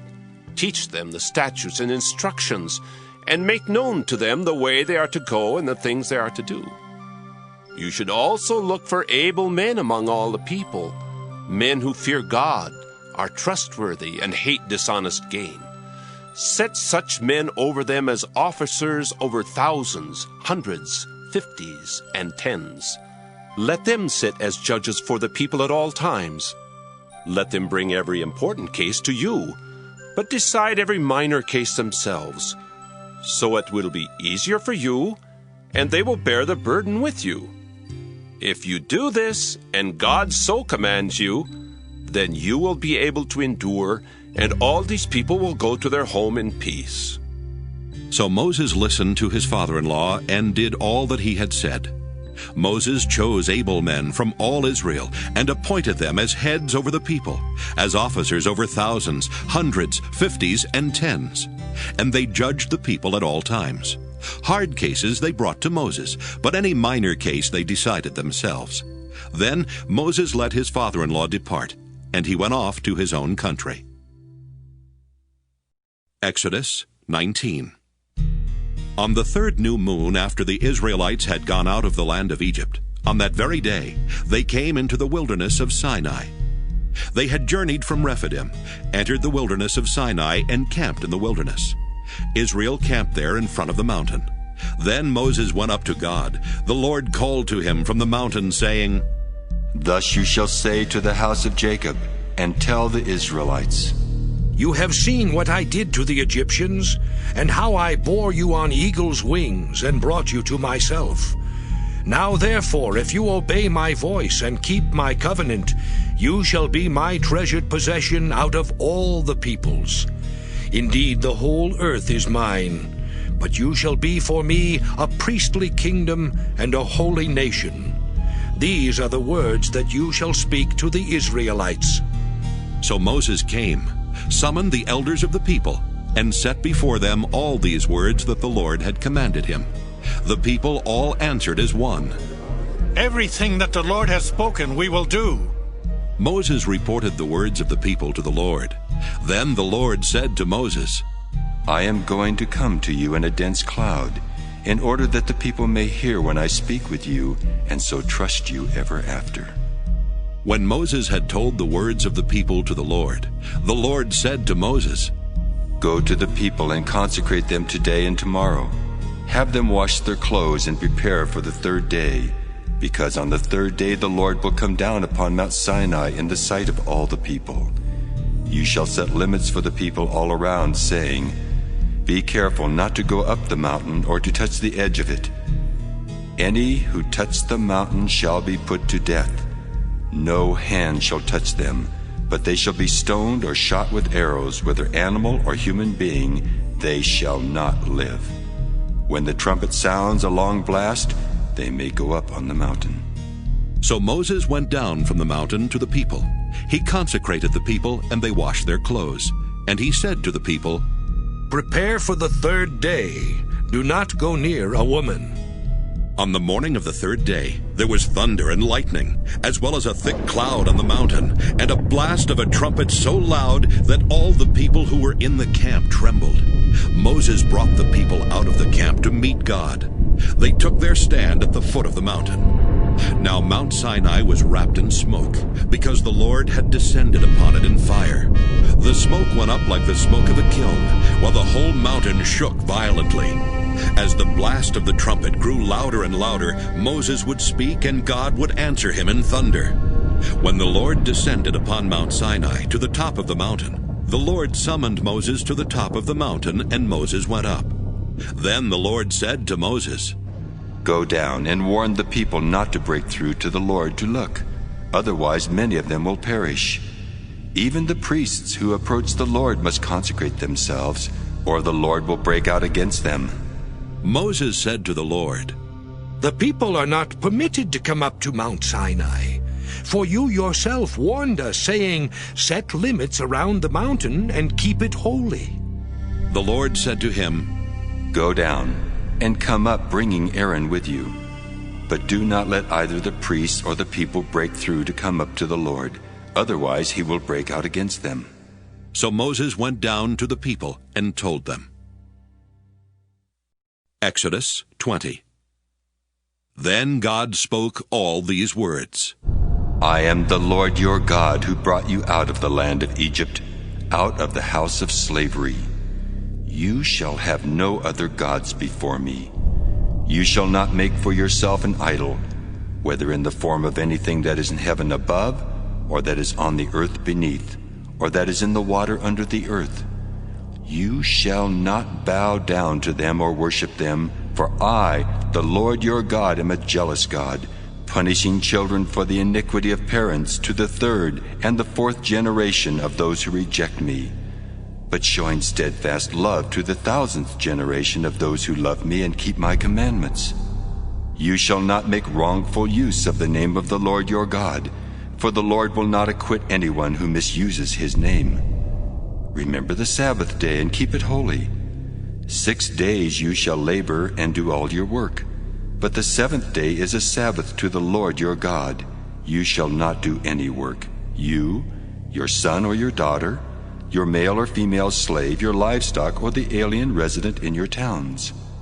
For in 6 days the Lord made heaven and earth, the sea, and all that is in them, but rested the 7th day. Therefore the Lord blessed the Sabbath day and consecrated it. Honor your father and your mother, so that your days may be long in the land that the Lord your God is giving you. You shall not murder. You shall not commit adultery. You shall not steal. You shall not bear false witness against your neighbor. You shall not covet your neighbor's house. You shall not covet your neighbor's wife, or male or female slave, or ox or donkey, or anything that belongs to your neighbor. When all the people witnessed the thunder and lightning, the sound of the trumpet, and the mountain smoking, they were afraid, and trembled, and stood at a distance, and said to Moses, You speak to us, and we will listen. But do not let God speak to us, or we will die. Moses said to the people, Do not be afraid, for God has come only to test you, and to put the fear of him upon you, so that you do not sin. Then the people stood at a distance, while Moses drew near to the thick darkness where God was. The Lord said to Moses, Thus you shall say to the Israelites, You have seen for yourselves that I spoke with you from heaven. You shall not make gods of silver alongside me, nor shall you make for yourselves gods of gold. You need make for me only an altar of earth, and sacrifice on it your burnt offerings and your offerings of well-being, your sheep and your oxen. In every place where I cause my name to be remembered, I will come to you and bless you. But if you make for me an altar of stone, do not build it of hewn stones, for if you use a chisel upon it, you profane it. You shall not go up by steps to my altar, so that your nakedness may not be exposed on it. Exodus 21. These are the ordinances that you shall set before them. When you buy a male Hebrew slave, he shall serve 6 years, but in the 7th he shall go out a free person without debt. If he comes in single, he shall go out single. If he comes in married, then his wife shall go out with him. If his master gives him a wife, and she bears him sons or daughters, the wife and her children shall be her master's, and he shall go out alone. But if the slave declares, I love my master, my wife, and my children, I will not go out a free person, then his master shall bring him before God. He shall be brought to the door or the doorpost, and his master shall pierce his ear with an awl, and he shall serve him for life. When a man sells his daughter as a slave, she shall not go out as the male slaves do. If she does not please her master, who designated her for himself, then he shall let her be redeemed. He shall have no right to sell her to a foreign people, since he has dealt unfairly with her. If he designates her for his son, he shall deal with her as with a daughter. If he takes another wife to himself, he shall not diminish the food, clothing, or marital rights of the first wife. And if he does not do these 3 things for her, she shall go out without debt, without payment of money. Whoever strikes a person mortally shall be put to death. If it was not premeditated, but came about by an act of God, then I will appoint for you a place to which the killer may flee. But if someone willfully attacks and kills another by treachery, you shall take the killer from my altar for execution. Whoever strikes father or mother shall be put to death. Whoever kidnaps a person, whether that person has been sold or is still held in possession, shall be put to death. Whoever curses father or mother shall be put to death. When individuals quarrel, and one strikes the other with a stone or fist, so that the injured party, though not dead, is confined to bed, but recovers and walks around outside with the help of a staff, then the assailant shall be free of liability, except to pay for the loss of time and to arrange for full recovery. When a slave owner strikes a male or female slave with a rod, and the slave dies immediately, the owner shall be punished. But if the slave survives a day or 2, there is no punishment, for the slave is the owner's property. When people who are fighting injure a pregnant woman so that there is a miscarriage, and yet no further harm follows, the one responsible shall be fined what the woman's husband demands, paying as much as the judges determine. If any harm follows, then you shall give life for life, eye for eye, tooth for tooth, hand for hand, foot for foot, burn for burn, wound for wound, stripe for stripe. When a slave owner strikes the eye of a male or female slave, destroying it, the owner shall let the slave go, a free person, to compensate for the eye. If the owner knocks out a tooth of a male or female slave, the slave shall be let go, a free person, to compensate for the tooth. When an ox gores a man or a woman to death, the ox shall be stoned, and its flesh shall not be eaten, but the owner of the ox shall not be liable. If the ox has been accustomed to gore in the past, and its owner has been warned but has not restrained it, and it kills a man or a woman, the ox shall be stoned, and its owner also shall be put to death.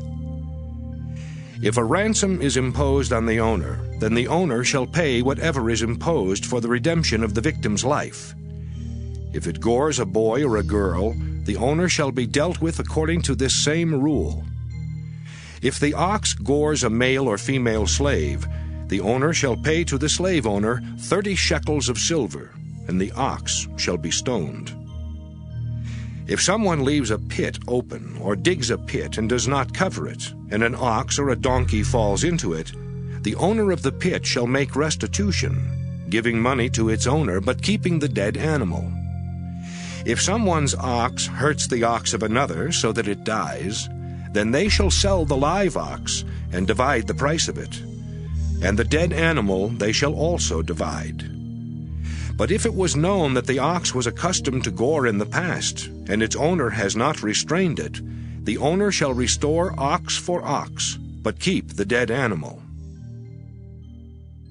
Exodus 22. When someone steals an ox or a sheep and slaughters it or sells it, the thief shall pay 5 oxen for an ox and 4 sheep for a sheep. The thief shall make restitution, but if unable to do so, shall be sold for the theft. When the animal, whether ox or donkey or sheep, is found alive in the thief's possession, the thief shall pay double. If a thief is found breaking in and is beaten to death, no blood guilt is incurred. But if it happens after sunrise, blood guilt is incurred. When someone causes a field or vineyard to be grazed over, or lets livestock loose to graze in someone else's field, restitution shall be made from the best in the owner's field or vineyard. When fire breaks out and catches in thorns so that the stacked grain or the standing grain or the field is consumed, the one who started the fire shall make full restitution. When someone delivers to a neighbor money or goods for safekeeping, and they are stolen from the neighbor's house, then the thief, if caught, shall pay double. If the thief is not caught, the owner of the house shall be brought before God to determine whether or not the owner had laid hands on the neighbor's goods. In any case of disputed ownership involving ox, donkey, sheep, clothing, or any other loss of which one party says, "This is mine," the case of both parties shall come before God. The one whom God condemns shall pay double to the other. When someone delivers to another a donkey, ox, sheep, or any other animal for safekeeping, and it dies or is injured or is carried off without anyone seeing it, an oath before the Lord shall decide between the two of them that the one has not laid hands on the property of the other. The owner shall accept the oath, and no restitution shall be made. But if it was stolen, restitution shall be made to its owner. If it was mangled by beasts, let it be brought as evidence. Restitution shall not be made for the mangled remains. When someone borrows an animal from another, and it is injured or dies, the owner not being present, full restitution shall be made. If the owner was present, there shall be no restitution. If it was hired, only the hiring fee is due. When a man seduces a virgin who is not engaged to be married, and lies with her, he shall give the bride price for her, and make her his wife. But if her father refuses to give her to him, he shall pay an amount equal to the bride price for virgins. You shall not permit a female sorcerer to live. Whoever lies with an animal shall be put to death. Whoever sacrifices to any god other than the Lord alone shall be devoted to destruction. You shall not wrong or oppress a resident alien, for you were aliens in the land of Egypt. You shall not abuse any widow or orphan. If you do abuse them, when they cry out to me, I will surely heed their cry. My wrath will burn, and I will kill you with the sword, and your wives shall become widows and your children orphans. If you lend money to my people, to the poor among you, you shall not deal with them as a creditor. You shall not exact interest from them. If you take your neighbor's cloak in pawn, you shall restore it before the sun goes down, for it may be your neighbor's only clothing to use as cover. In what else shall that person sleep? And if your neighbor cries out to me, I will listen, for I am compassionate. You shall not revile God or curse a leader of your people. You shall not delay to make offerings from the fullness of your harvest and from the outflow of your presses. The firstborn of your sons you shall give to me. You shall do the same with your oxen and with your sheep. 7 days it shall remain with its mother. On the 8th day you shall give it to me. You shall be people consecrated to me. Therefore you shall not eat any meat that is mangled by beasts in the field. You shall throw it to the dogs. Exodus 23. You shall not spread a false report.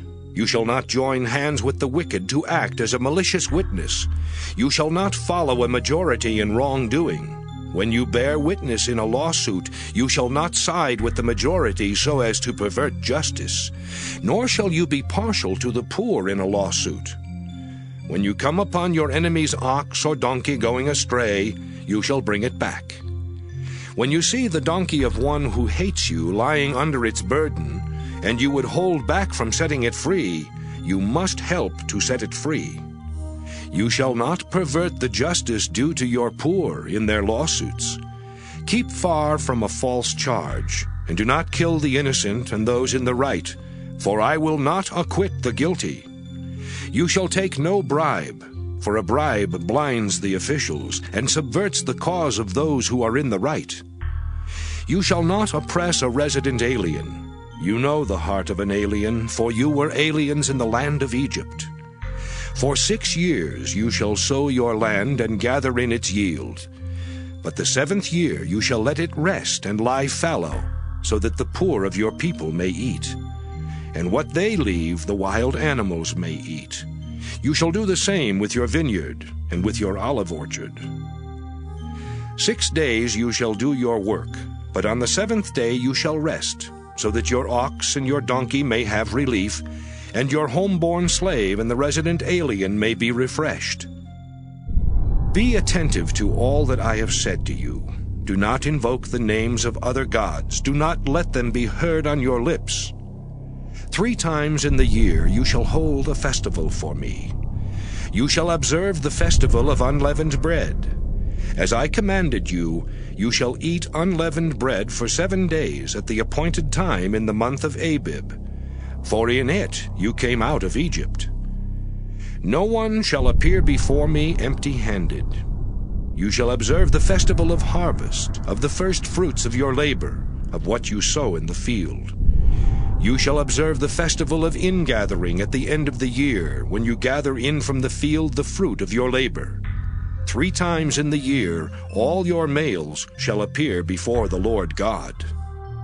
You shall not offer the blood of my sacrifice with anything leavened, or let the fat of my festival remain until the morning. The choicest of the first fruits of your ground you shall bring into the house of the Lord your God.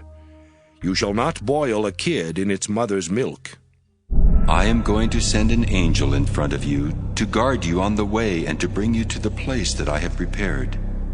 Be attentive to him and listen to his voice. Do not rebel against him, for he will not pardon your transgression, for my name is in him. But if you listen attentively to his voice and do all that I say, then I will be an enemy to your enemies and a foe to your foes. When my angel goes in front of you and brings you to the Amorites, the Hittites, the Perizzites, the Canaanites, the Hivites, and the Jebusites, and I blot them out, You shall not bow down to their gods, or worship them, or follow their practices, but you shall utterly demolish them and break their pillars in pieces. You shall worship the Lord your God, and I will bless your bread and your water, and I will take sickness away from among you. No one shall miscarry or be barren in your land. I will fulfill the number of your days. I will send my terror in front of you, and will throw into confusion all the people against whom you shall come. And I will make all your enemies turn their backs to you. And I will send the pestilence in front of you, which shall drive out the Hivites, the Canaanites, and the Hittites from before you. I will not drive them out from before you in 1 year, or the land would become desolate, and the wild animals would multiply against you. Little by little I will drive them out from before you, until you have increased and possessed the land. I will set your borders from the Red Sea to the Sea of the Philistines, and from the wilderness to the Euphrates. For I will hand over to you the inhabitants of the land, and you shall drive them out before you. You shall make no covenant with them and their gods. They shall not live in your land, or they will make you sin against me. For if you worship their gods, it will surely be a snare to you. Exodus 24. Then he said to Moses, Come up to the Lord, you and Aaron, Nadab and Abihu, and 70 of the elders of Israel, and worship at a distance. Moses alone shall come near the Lord, but the others shall not come near, and the people shall not come up with him. Moses came and told the people all the words of the Lord and all the ordinances, and all the people answered with one voice and said, All the words that the Lord has spoken we will do. And Moses wrote down all the words of the Lord. He rose early in the morning and built an altar at the foot of the mountain and set up 12 pillars corresponding to the 12 tribes of Israel. He sent young men of the people of Israel, who offered burnt offerings and sacrificed oxen as offerings of well-being to the Lord. Moses took half of the blood and put it in basins, and half of the blood he dashed against the altar. Then he took the book of the covenant and read it in the hearing of the people, and they said, All that the Lord has spoken we will do, and we will be obedient. Moses took the blood and dashed it on the people and said, See the blood of the covenant that the Lord has made with you in accordance with all these words. Then Moses and Aaron, Nadab and Abihu, and 70 of the elders of Israel went up, and they saw the God of Israel. Under his feet there was something like a pavement of sapphire stone, like the very heaven for clearness.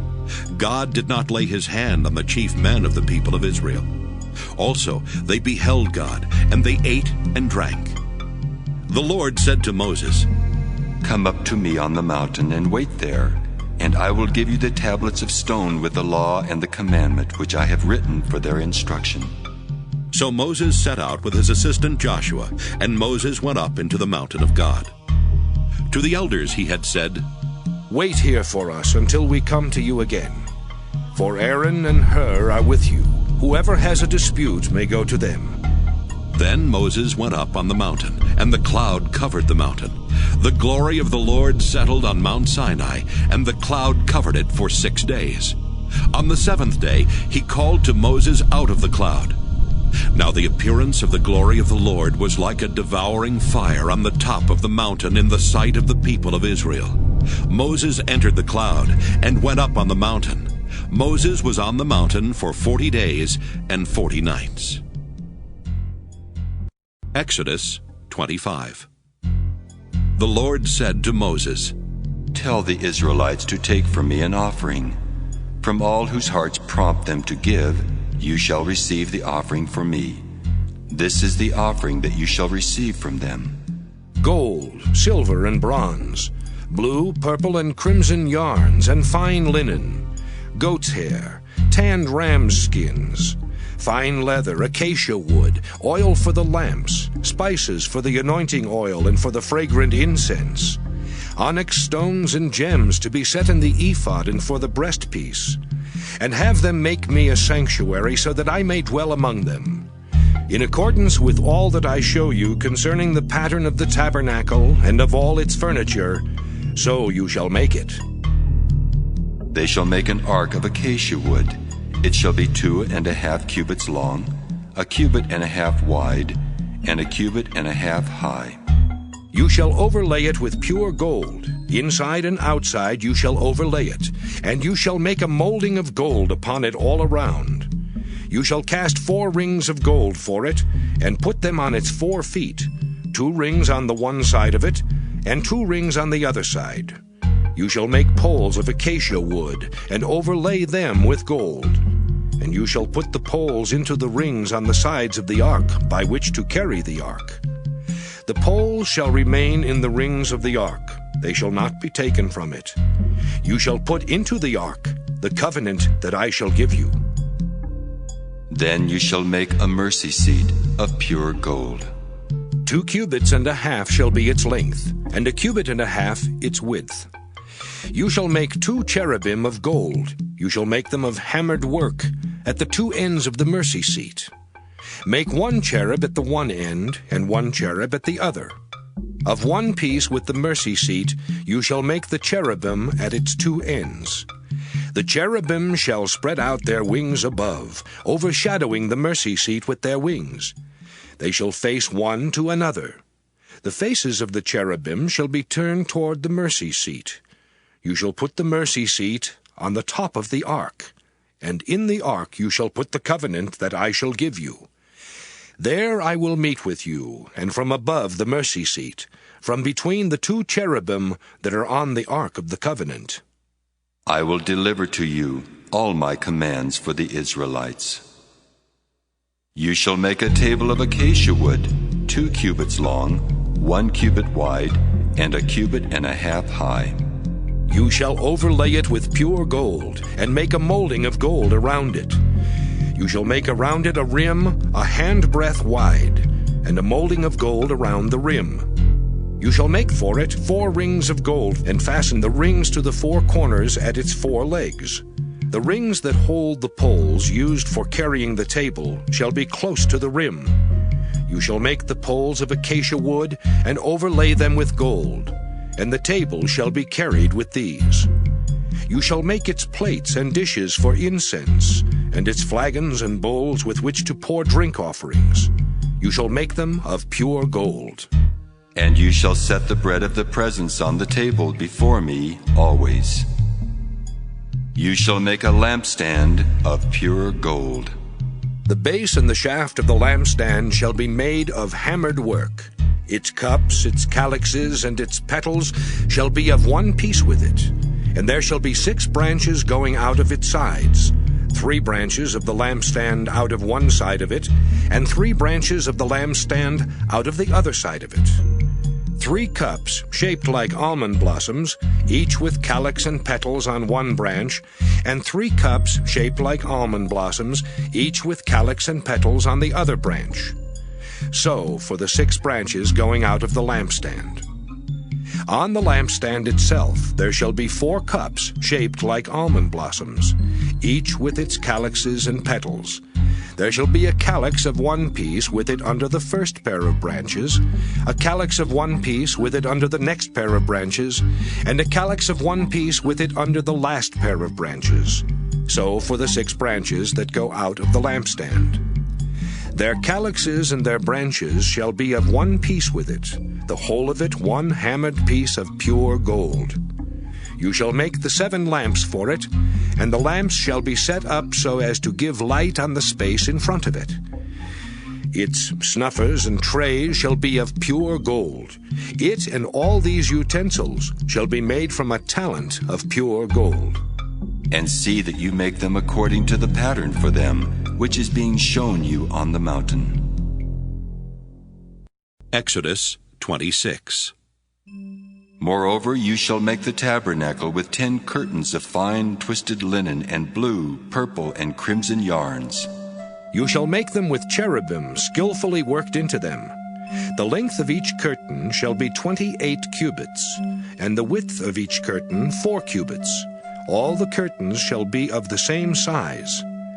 5 curtains shall be joined to one another, and the other 5 curtains shall be joined to one another.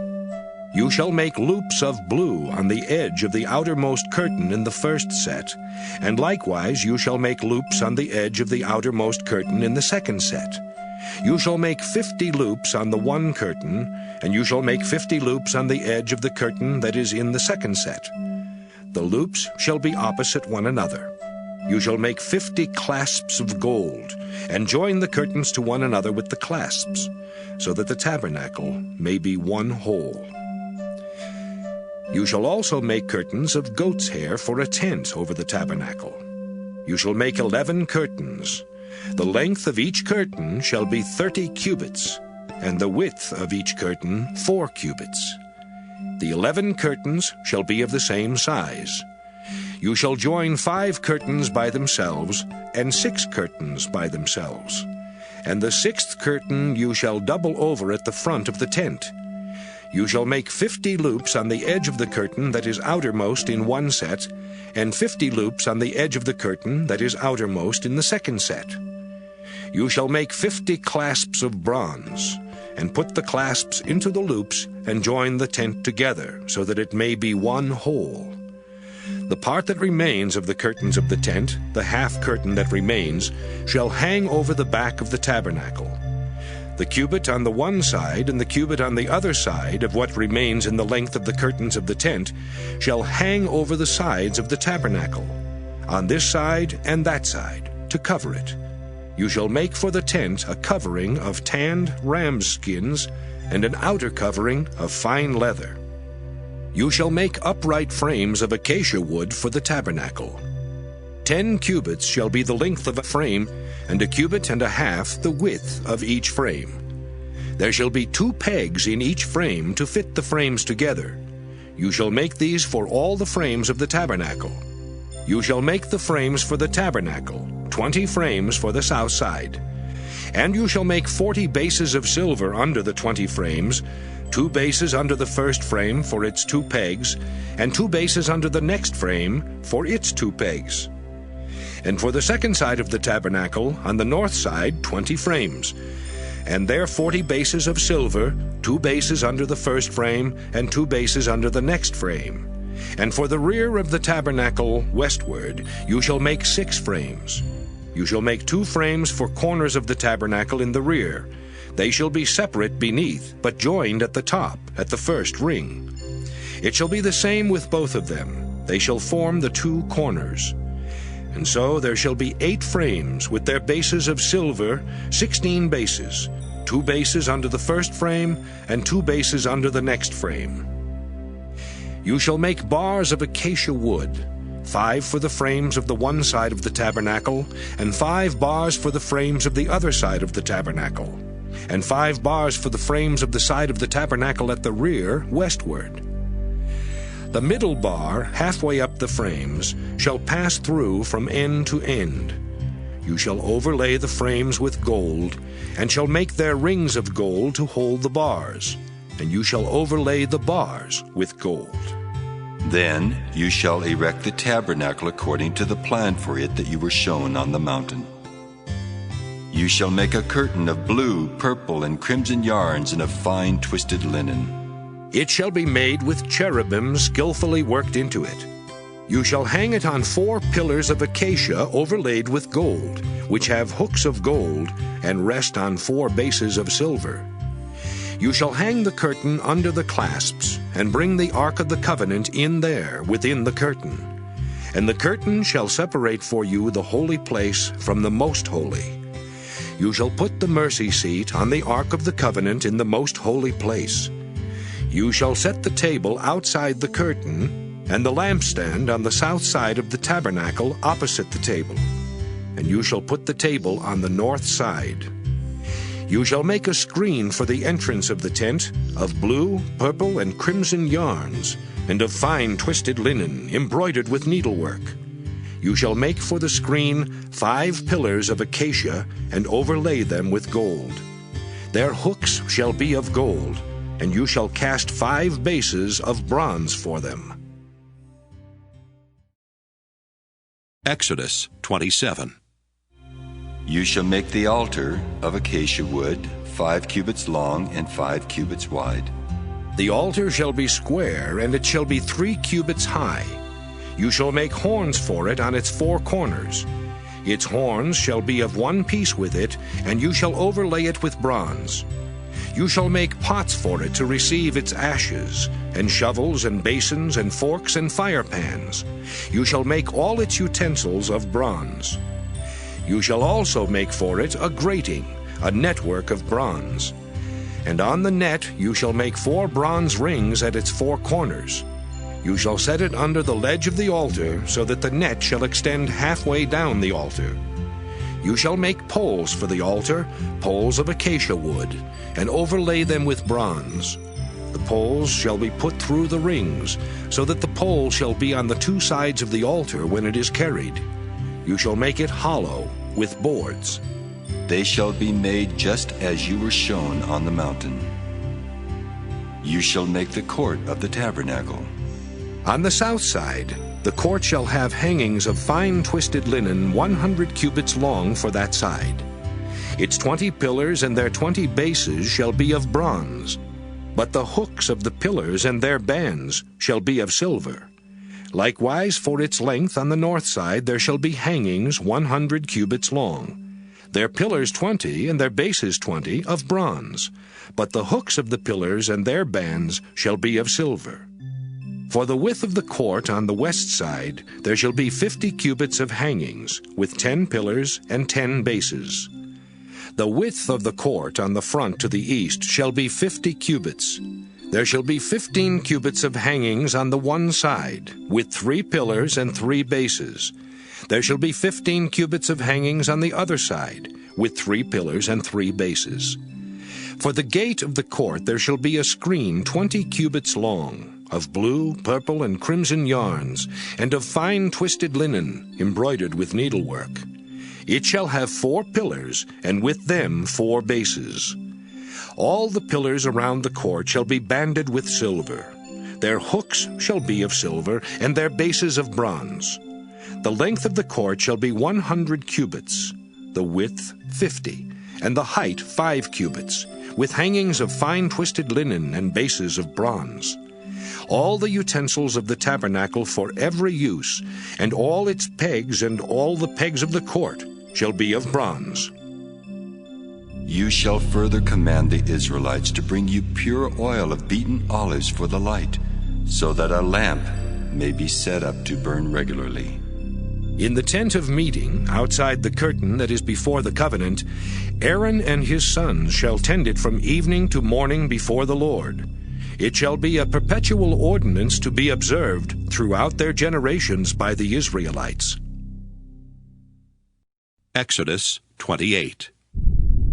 Then bring near to you your brother Aaron and his sons with him from among the Israelites to serve me as priests. Aaron and Aaron's sons, Nadab and Abihu, Eleazar and Ithamar. You shall make sacred vestments for the glorious adornment of your brother Aaron. And you shall speak to all who have ability, whom I have endowed with skill, that they make Aaron's vestments to consecrate him for my priesthood. These are the vestments that they shall make: a breastpiece, an ephod, a robe, a checkered tunic, a turban, and a sash. When they make these sacred vestments for your brother Aaron and his sons to serve me as priests, they shall use gold, blue, purple, and crimson yarns, and fine linen. They shall make the ephod of gold, of blue, purple, and crimson yarns, and of fine twisted linen skillfully worked. It shall have 2 shoulder pieces attached to its 2 edges, so that it may be joined together. The decorated band on it shall be of the same workmanship and materials, of gold, of blue, purple, and crimson yarns, and of fine twisted linen. You shall take 2 onyx stones, and engrave on them the names of the sons of Israel. 6 of their names on the one stone, and the names of the remaining 6 on the other stone, in the order of their birth.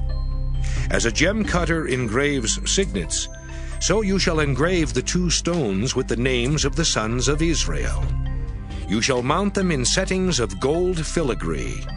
You shall set the 2 stones on the shoulder pieces of the ephod, as stones of remembrance for the sons of Israel. And Aaron shall bear their names before the Lord on his 2 shoulders for remembrance. You shall make settings of gold filigree, and 2 chains of pure gold twisted like cords, and you shall attach the corded chains to the settings. You shall make a breastpiece of judgment in skilled work. You shall make it in the style of the ephod, of gold, of blue, and purple, and crimson yarns, and of fine twisted linen you shall make it. It shall be square and doubled, a span in length and a span in width. You shall set in it 4 rows of stones. A row of carnelian, chrysolite, and emerald shall be the first row, and the second row a turquoise, a sapphire, and a moonstone, and the third row a jacinth, an agate, and an amethyst, and the 4th row a beryl, an onyx, and a jasper. They shall be set in gold filigree. There shall be 12 stones with names corresponding to the names of the sons of Israel. They shall be like signets, each engraved with its name for the 12 tribes. You shall make for the breastpiece chains of pure gold, twisted like cords. And you shall make for the breastpiece 2 rings of gold, and put the 2 rings on the 2 edges of the breastpiece. You shall put the 2 cords of gold in the 2 rings at the edges of the breastpiece.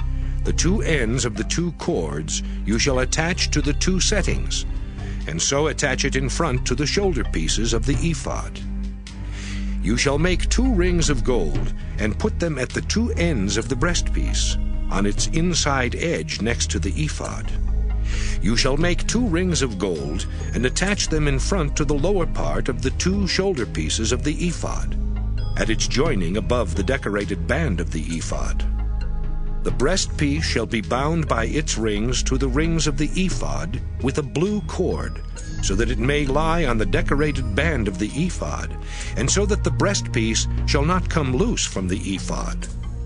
So Aaron shall bear the names of the sons of Israel in the breastpiece of judgment on his heart when he goes into the holy place, for a continual remembrance before the Lord. In the breastpiece of judgment you shall put the Urim and the Thummim, and they shall be on Aaron's heart when he goes in before the Lord. Thus Aaron shall bear the judgment of the Israelites on his heart before the Lord continually. You shall make the robe of the ephod all of blue.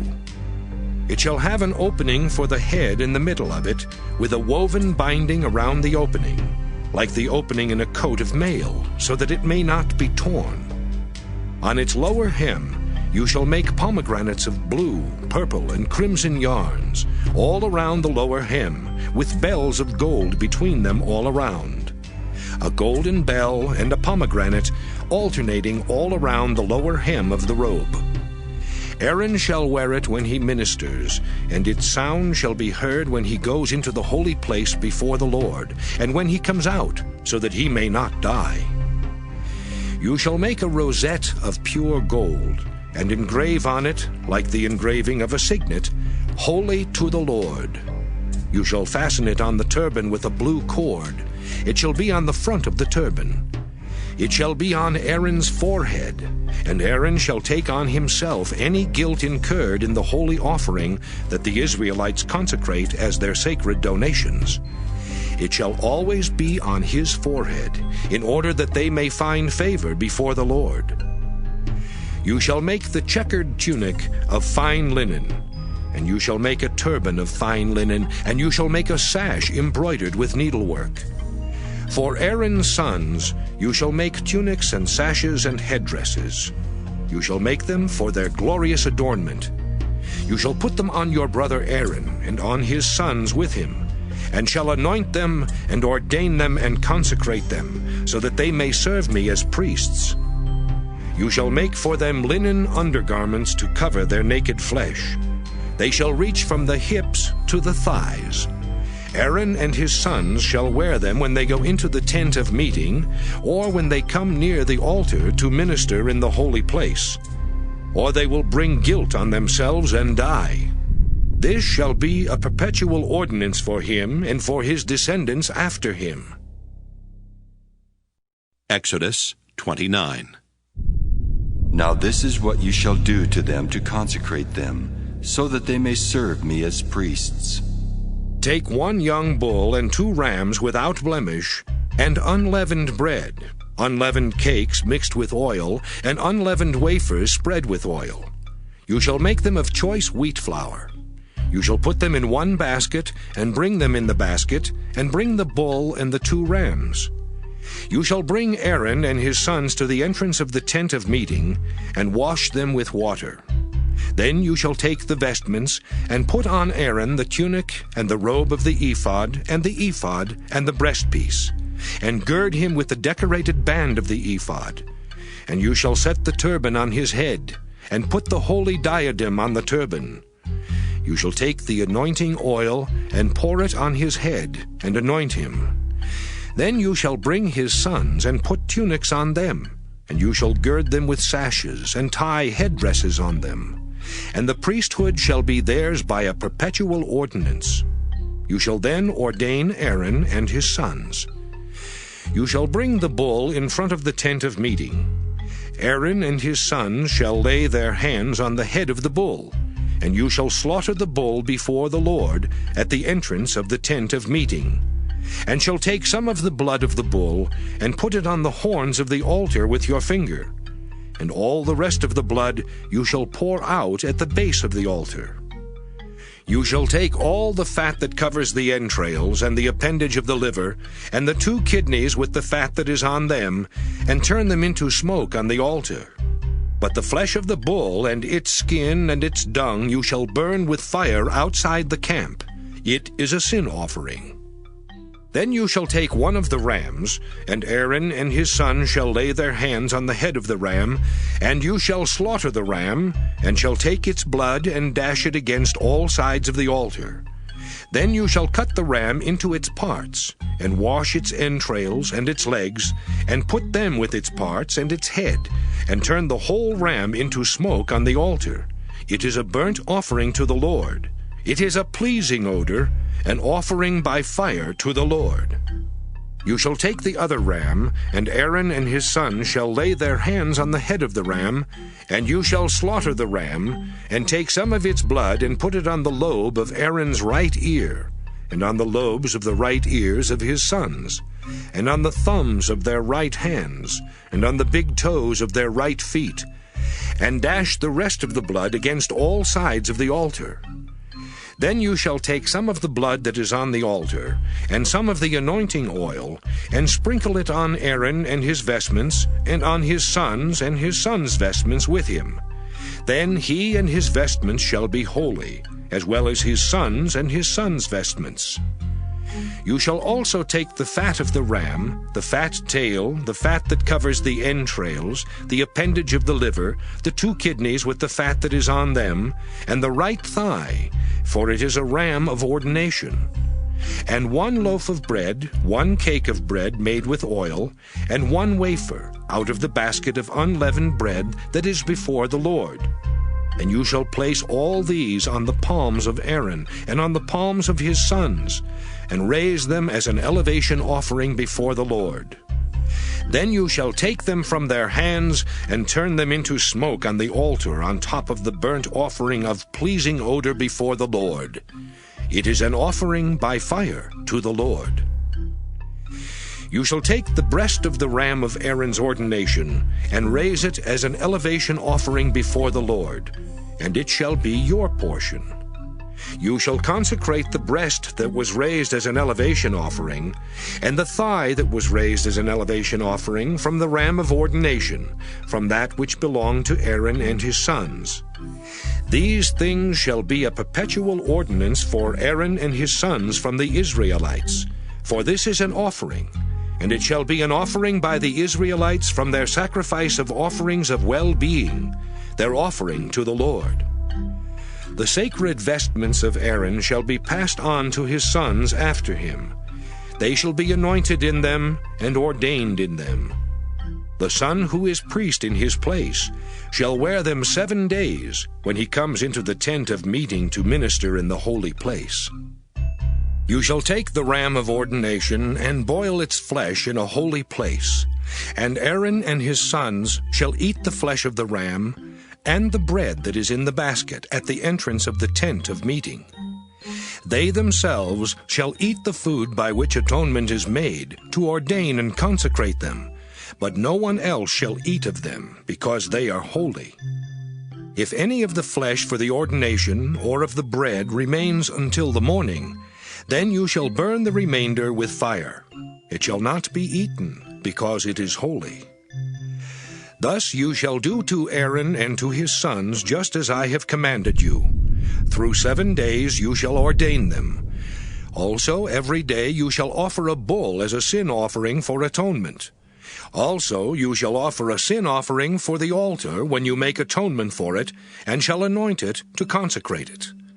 7 days you shall make atonement for the altar and consecrate it, and the altar shall be most holy. Whatever touches the altar shall become holy. Now this is what you shall offer on the altar: 2 lambs a year old regularly each day.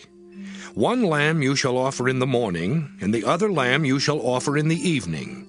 And with the first lamb 1/10 of a measure of choice flour mixed with 1/4 of a hin of beaten oil, and 1/4 of a hin of wine for a drink offering.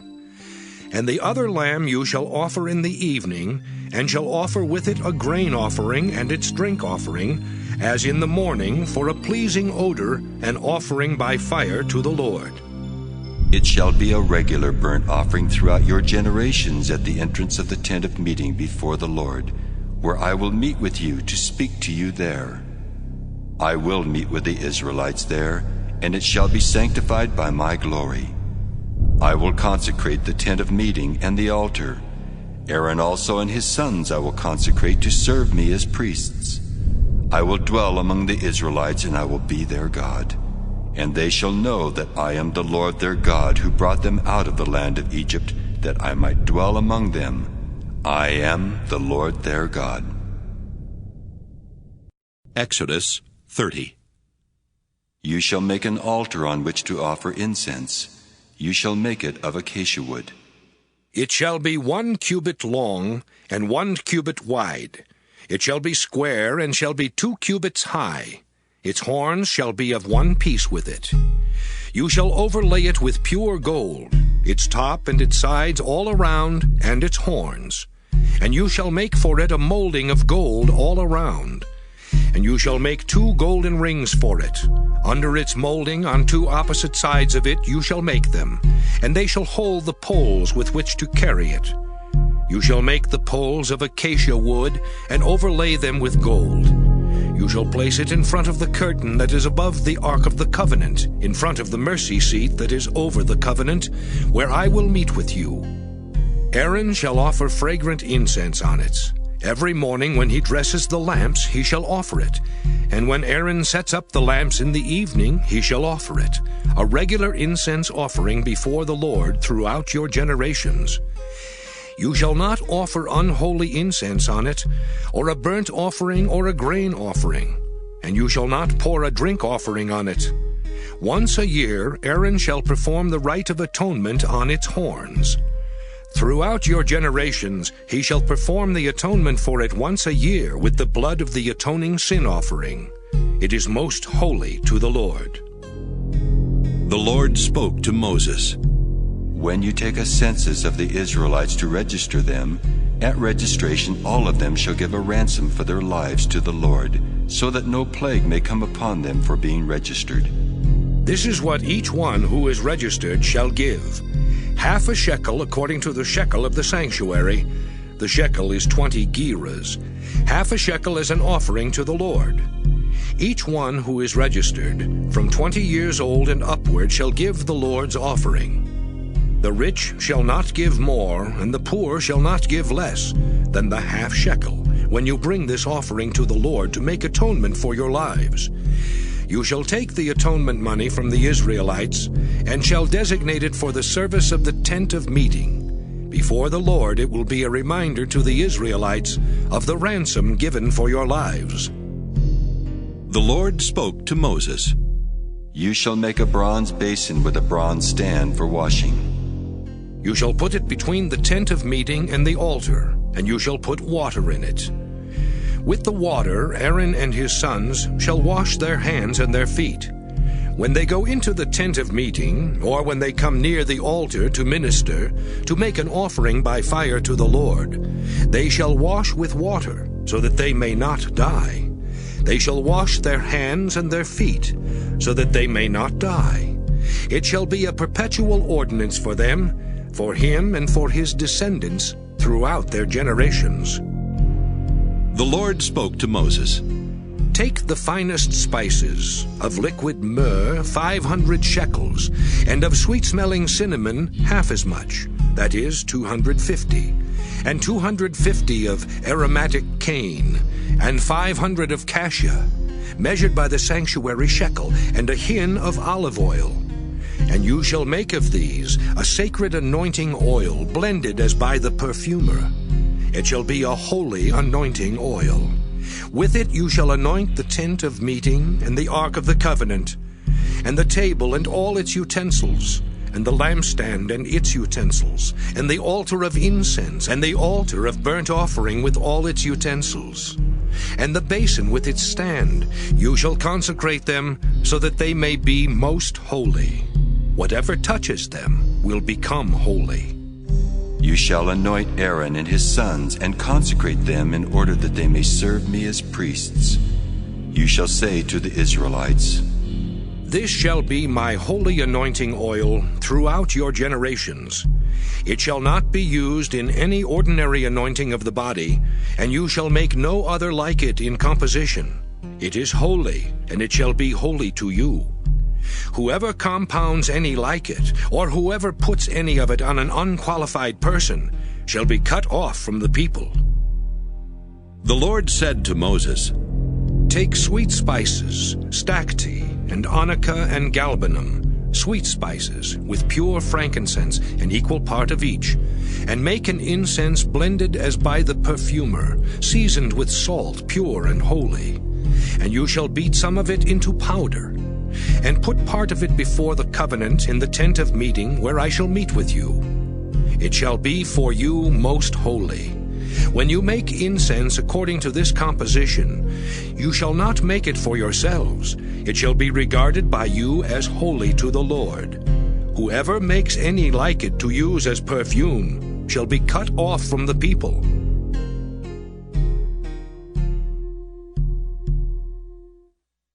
Exodus 31. The Lord spoke to Moses. See, I have called by name Bezalel, son of Uri, son of Hur, of the tribe of Judah. And I have filled him with divine spirit, with ability, intelligence, and knowledge in every kind of craft, to devise artistic designs, to work in gold, silver, and bronze, in cutting stones for setting, and in carving wood, in every kind of craft. Moreover, I have appointed with him Oholiab, son of Ahisamach, of the tribe of Dan. And I have given skill to all the skillful, so that they may make all that I have commanded you, the tent of meeting, and the ark of the covenant, and the mercy seat that is on it, and all the furnishings of the tent, the table and its utensils, and the pure lampstand with all its utensils, and the altar of incense, and the altar of burnt offering with all its utensils, and the basin with its stand, and the finely worked vestments, the holy vestments for the priest Aaron, and the vestments of his sons for their service as priests, and the anointing oil and the fragrant incense for the holy place.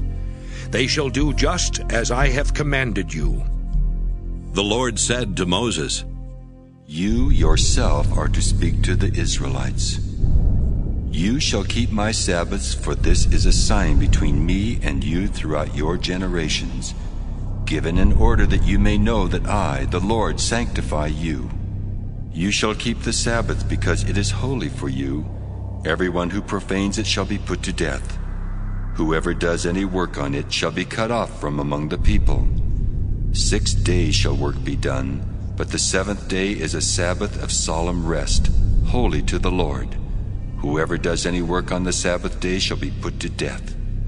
Therefore the Israelites shall keep the Sabbath, observing the Sabbath throughout their generations as a perpetual covenant. It is a sign forever between me and the people of Israel, that in 6 days the Lord made heaven and earth, and on the 7th day he rested and was refreshed. When God finished speaking with Moses on Mount Sinai, he gave him the 2 tablets of the covenant, tablets of stone written with the finger of God. Exodus 32. When the people saw that Moses delayed to come down from the mountain, the people gathered around Aaron and said to him, "Come, make gods for us who shall go before us. As for this Moses, the man who brought us up out of the land of Egypt, we do not know what has become of him." Aaron said to them, "Take off the gold rings that are on the ears of your wives, your sons, and your daughters, and bring them to me." So all the people took off the gold rings from their ears and brought them to Aaron. He took the gold from them, formed it in a mold, and cast an image of a calf, and they said, "These are your gods, O Israel, who brought you up out of the land of Egypt." When Aaron saw this, he built an altar before it, and Aaron made proclamation and said, "Tomorrow shall be a festival to the Lord." They rose early the next day, and offered burnt offerings and brought sacrifices of well-being, and the people sat down to eat and drink, and rose up to revel. The Lord said to Moses, "Go down at once. Your people whom you brought up out of the land of Egypt have acted perversely. They have been quick to turn aside from the way that I commanded them. They have cast for themselves an image of a calf, and have worshipped it and sacrificed to it, and said, 'These are your gods, O Israel, who brought you up out of the land of Egypt.'" The Lord said to Moses, "I have seen this people, how stiff-necked they are. Now let me alone, so that my wrath may burn hot against them, and I may consume them. And of you I will make a great nation." But Moses implored the Lord his God and said, "O Lord, why does your wrath burn hot against your people, whom you brought out of the land of Egypt with great power and with a mighty hand? Why should the Egyptians say, 'It was with evil intent that he brought them out, to kill them in the mountains and to consume them from the face of the earth'? Turn from your fierce wrath. Change your mind and do not bring disaster on your people. Remember Abraham, Isaac, and Israel, your servants, how you swore to them by your own self, saying to them, 'I will multiply your descendants like the stars of heaven, and all this land that I have promised I will give to your descendants, and they shall inherit it forever.'" And the Lord changed his mind about the disaster that he planned to bring on his people. Then Moses turned and went down from the mountain, carrying the 2 tablets of the covenant in his hands, tablets that were written on both sides, written on the front and on the back. The tablets were the work of God, and the writing was the writing of God, engraved upon the tablets. When Joshua heard the noise of the people as they shouted, he said to Moses, "There is a noise of war in the camp." But he said, "It is not the sound made by victors, or the sound made by losers. It is the sound of revelers that I hear." As soon as he came near the camp and saw the calf and the dancing, Moses' anger burned hot, and he threw the tablets from his hands and broke them at the foot of the mountain. He took the calf that they had made, burned it with fire, ground it to powder, scattered it on the water, and made the Israelites drink it. Moses said to Aaron, "What did this people do to you that you have brought so great a sin upon them?" And Aaron said, "Do not let the anger of my Lord burn hot. You know the people, that they are bent on evil. They said to me, 'Make us gods who shall go before us.' As for this Moses, the man who brought us up out of the land of Egypt, we do not know what has become of him. So I said to them, 'Whoever has gold, take it off.' So they gave it to me, and I threw it into the fire, and out came this calf." When Moses saw that the people were running wild, for Aaron had let them run wild to the derision of their enemies, then Moses stood in the gate of the camp and said, "Who is on the Lord's side? Come to me." And all the sons of Levi gathered around him. He said to them, "Thus says the Lord, the God of Israel, put your sword on your side, each of you. Go back and forth from gate to gate throughout the camp, and each of you kill your brother, your friend, and your neighbor." The sons of Levi did as Moses commanded, and about 3,000 of the people fell on that day. Moses said, "Today you have ordained yourselves for the service of the Lord, each one at the cost of a son or a brother, and so have brought a blessing on yourselves this day." On the next day Moses said to the people, "You have sinned a great sin, but now I will go up to the Lord. Perhaps I can make atonement for your sin." So Moses returned to the Lord and said, "Alas, this people has sinned a great sin. They have made for themselves gods of gold. But now if you will only forgive their sin. But if not, blot me out of the book that you have written." But the Lord said to Moses, "Whoever has sinned against me, I will blot out of my book. But now go, lead the people to the place about which I have spoken to you. See, my angel shall go in front of you. Nevertheless, when the day comes for punishment, I will punish them for their sin." Then the Lord sent a plague on the people, because they made the calf, the one that Aaron made. Exodus 33. The Lord said to Moses, "Go, leave this place, you and the people whom you have brought up out of the land of Egypt, and go to the land of which I swore to Abraham, Isaac, and Jacob, saying, 'To your descendants I will give it.' I will send an angel before you, and I will drive out the Canaanites, the Amorites, the Hittites, the Perizzites, the Hivites, and the Jebusites. Go up to a land flowing with milk and honey, but I will not go up among you, or I would consume you on the way, for you are a stiff-necked people." When the people heard these harsh words, they mourned, and no one put on ornaments, for the Lord had said to Moses, "Say to the Israelites, 'You are a stiff-necked people. If for a single moment I should go up among you, I would consume you. So now take off your ornaments, and I will decide what to do to you.'" Therefore the Israelites stripped themselves of their ornaments from Mount Horeb onward.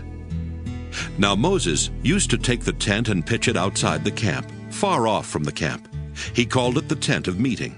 And everyone who sought the Lord would go out to the tent of meeting, which was outside the camp. Whenever Moses went out to the tent, all the people would rise and stand, each of them at the entrance of their tents, and watch Moses until he had gone into the tent. When Moses entered the tent, the pillar of cloud would descend and stand at the entrance of the tent, and the Lord would speak with Moses. When all the people saw the pillar of cloud standing at the entrance of the tent, all the people would rise and bow down, all of them at the entrance of their tent.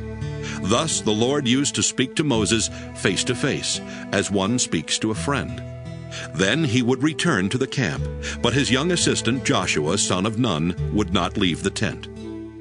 Moses said to the Lord, "See, you have said to me, 'Bring up this people,' but you have not let me know whom you will send with me. Yet you have said, 'I know you by name, and you have also found favor in my sight.' Now, if I have found favor in your sight, show me your ways, so that I may know you and find favor in your sight. Consider, too, that this nation is your people." He said, "My presence will go with you, and I will give you rest." And he said to him, "If your presence will not go, do not carry us up from here. For how shall it be known that I have found favor in your sight, I and your people, unless you go with us? In this way we shall be distinct, I and your people, from every people on the face of the earth." The Lord said to Moses, "I will do the very thing that you have asked, for you have found favor in my sight, and I know you by name." Moses said, "Show me your glory, I pray." And he said, "I will make all my goodness pass before you, and will proclaim before you the name, the Lord. And I will be gracious to whom I will be gracious, and will show mercy on whom I will show mercy. But," he said, "you cannot see my face, for no one shall see me and live." And the Lord continued, "See, there is a place by me where you shall stand on the rock. And while my glory passes by, I will put you in a cleft of the rock, and I will cover you with my hand until I have passed by. Then I will take away my hand, and you shall see my back, but my face shall not be seen. Exodus 34. The Lord said to Moses, Cut 2 tablets of stone like the former ones, and I will write on the tablets the words that were on the former tablets, which you broke. Be ready in the morning, and come up in the morning to Mount Sinai, and present yourself there to me on the top of the mountain. No one shall come up with you, and do not let anyone be seen throughout all the mountain, and do not let flocks or herds graze in front of that mountain. So Moses cut 2 tablets of stone like the former ones, and he rose early in the morning and went up on Mount Sinai, as the Lord had commanded him, and took in his hand the 2 tablets of stone. The Lord descended in the cloud and stood with him there, and proclaimed the name, The Lord. The Lord passed before him and proclaimed, The Lord, a God merciful and gracious, slow to anger, and abounding in steadfast love and faithfulness, keeping steadfast love for the 1000th generation, forgiving iniquity and transgression and sin, yet by no means clearing the guilty, but visiting the iniquity of the parents upon the children, and the children's children, to the 3rd and the 4th generation. And Moses quickly bowed his head toward the earth and worshipped. He said, If now I have found favor in your sight, O Lord, I pray let the Lord go with us. Although this is a stiff-necked people, pardon our iniquity and our sin, and take us for your inheritance. He said, I hereby make a covenant.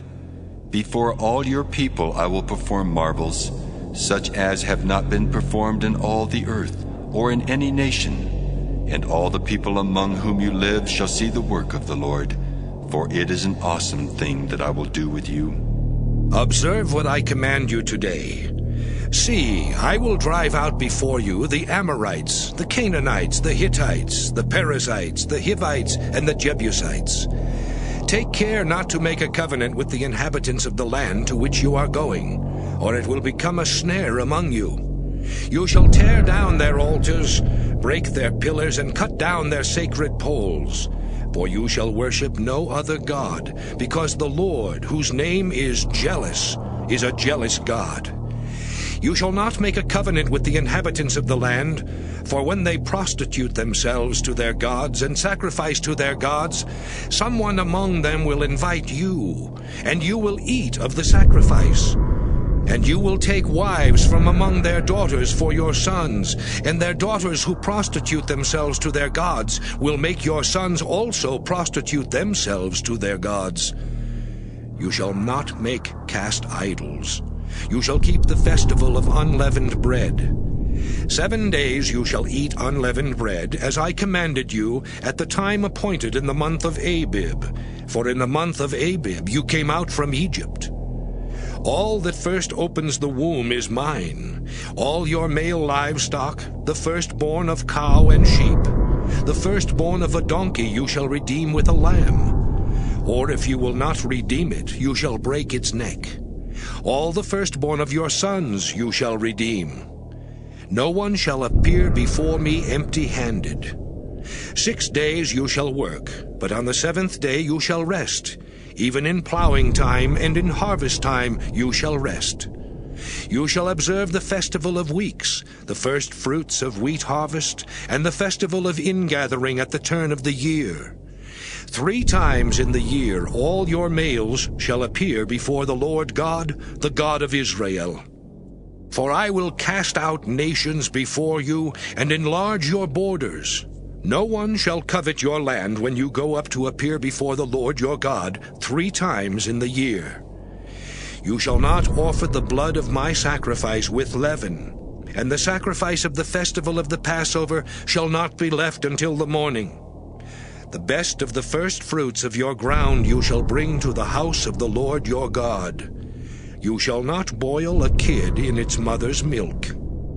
The Lord said to Moses, Write these words. In accordance with these words I have made a covenant with you and with Israel. He was there with the Lord 40 days and 40 nights. He neither ate bread nor drank water. And he wrote on the tablets the words of the covenant, the 10 Commandments. Moses came down from Mount Sinai. As he came down from the mountain with the 2 tablets of the covenant in his hand, Moses did not know that the skin of his face shone because he had been talking with God. When Aaron and all the Israelites saw Moses, the skin of his face was shining, and they were afraid to come near him. But Moses called to them, and Aaron and all the leaders of the congregation returned to him, and Moses spoke with them. Afterward, all the Israelites came near, and he gave them in commandment all that the Lord had spoken with him on Mount Sinai. When Moses had finished speaking with them, he put a veil on his face. But whenever Moses went in before the Lord to speak with him, he would take the veil off until he came out. And when he came out and told the Israelites what he had been commanded, the Israelites would see the face of Moses, that the skin of his face was shining, and Moses would put the veil on his face again until he went in to speak with him. Exodus 35.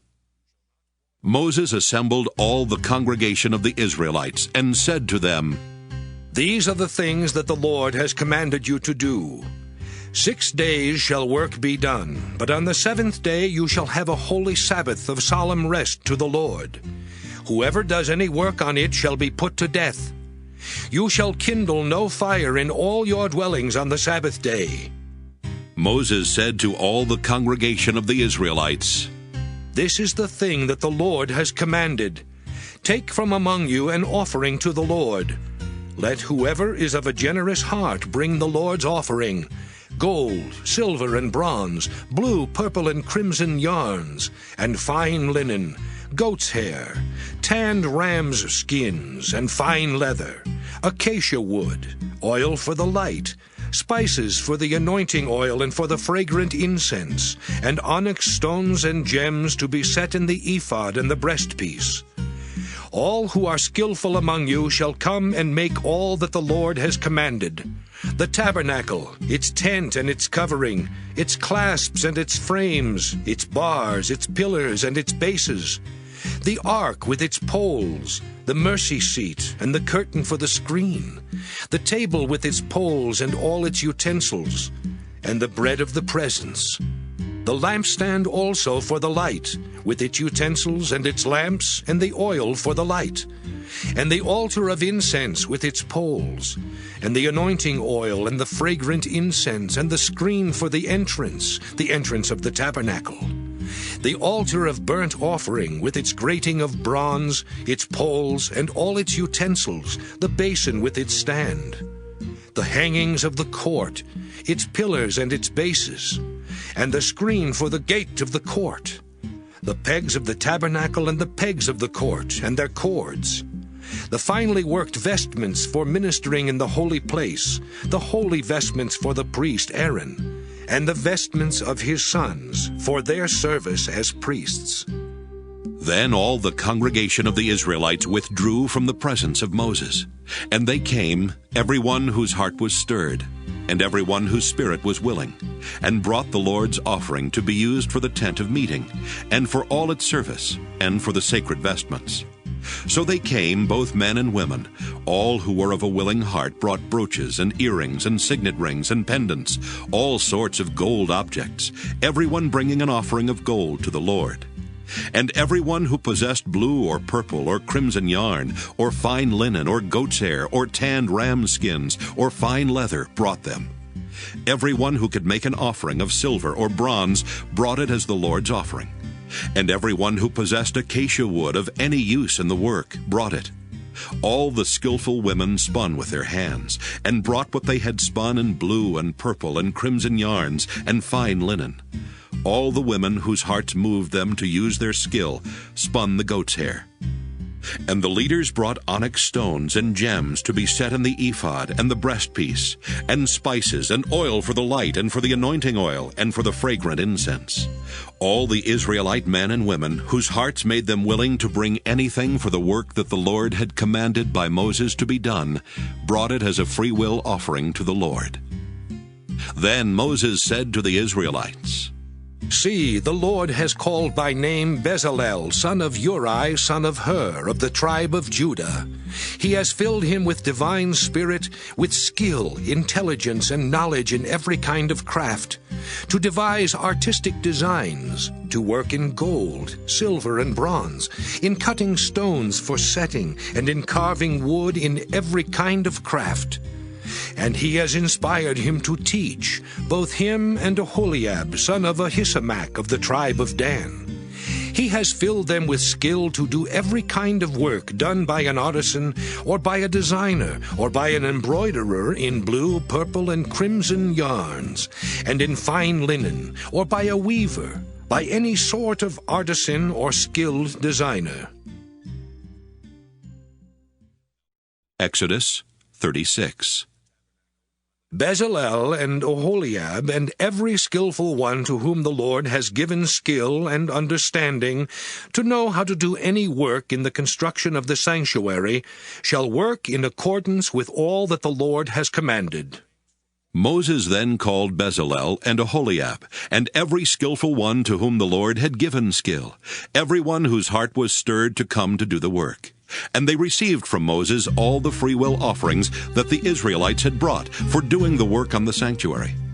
They still kept bringing him freewill offerings every morning, so that all the artisans who were doing every sort of task on the sanctuary came, each from the task being performed, and said to Moses, "The people are bringing much more than enough for doing the work that the Lord has commanded us to do."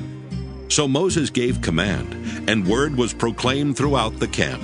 No man or woman is to make anything else as an offering for the sanctuary. So the people were restrained from bringing, for what they had already brought was more than enough to do all the work. All those with skill among the workers made the tabernacle with 10 curtains. They were made of fine twisted linen, and blue, purple, and crimson yarns, with cherubim skillfully worked into them. The length of each curtain was 28 cubits, and the width of each curtain 4 cubits. All the curtains were of the same size. He joined 5 curtains to one another, and the other 5 curtains he joined to one another. He made loops of blue on the edge of the outermost curtain of the first set. Likewise, he made them on the edge of the outermost curtain of the second set. He made 50 loops on the one curtain, and he made 50 loops on the edge of the curtain that was in the second set. The loops were opposite one another. And he made 50 clasps of gold, and joined the curtains one to the other with clasps, so the tabernacle was one whole. He also made curtains of goat's hair for a tent over the tabernacle. He made 11 curtains. The length of each curtain was 30 cubits, and the width of each curtain 4 cubits. The 11 curtains were of the same size. He joined 5 curtains by themselves, and 6 curtains by themselves. He made 50 loops on the edge of the outermost curtain of the one set, and 50 loops on the edge of the other connecting curtain. He made 50 clasps of bronze to join the tent together so that it might be one whole. And he made for the tent a covering of tanned ram skins, and an outer covering of fine leather. Then he made the upright frames for the tabernacle of acacia wood. 10 cubits was the length of a frame, and 1.5 cubits the width of each frame. Each frame had 2 pegs for fitting together. He did this for all the frames of the tabernacle. The frames for the tabernacle he made in this way: 20 frames for the south side, and he made 40 bases of silver under the 20 frames, 2 bases under the first frame for its 2 pegs, and 2 bases under the next frame for its 2 pegs. For the second side of the tabernacle, on the north side, he made 20 frames, and there 40 bases of silver, 2 bases under the first frame, and 2 bases under the next frame.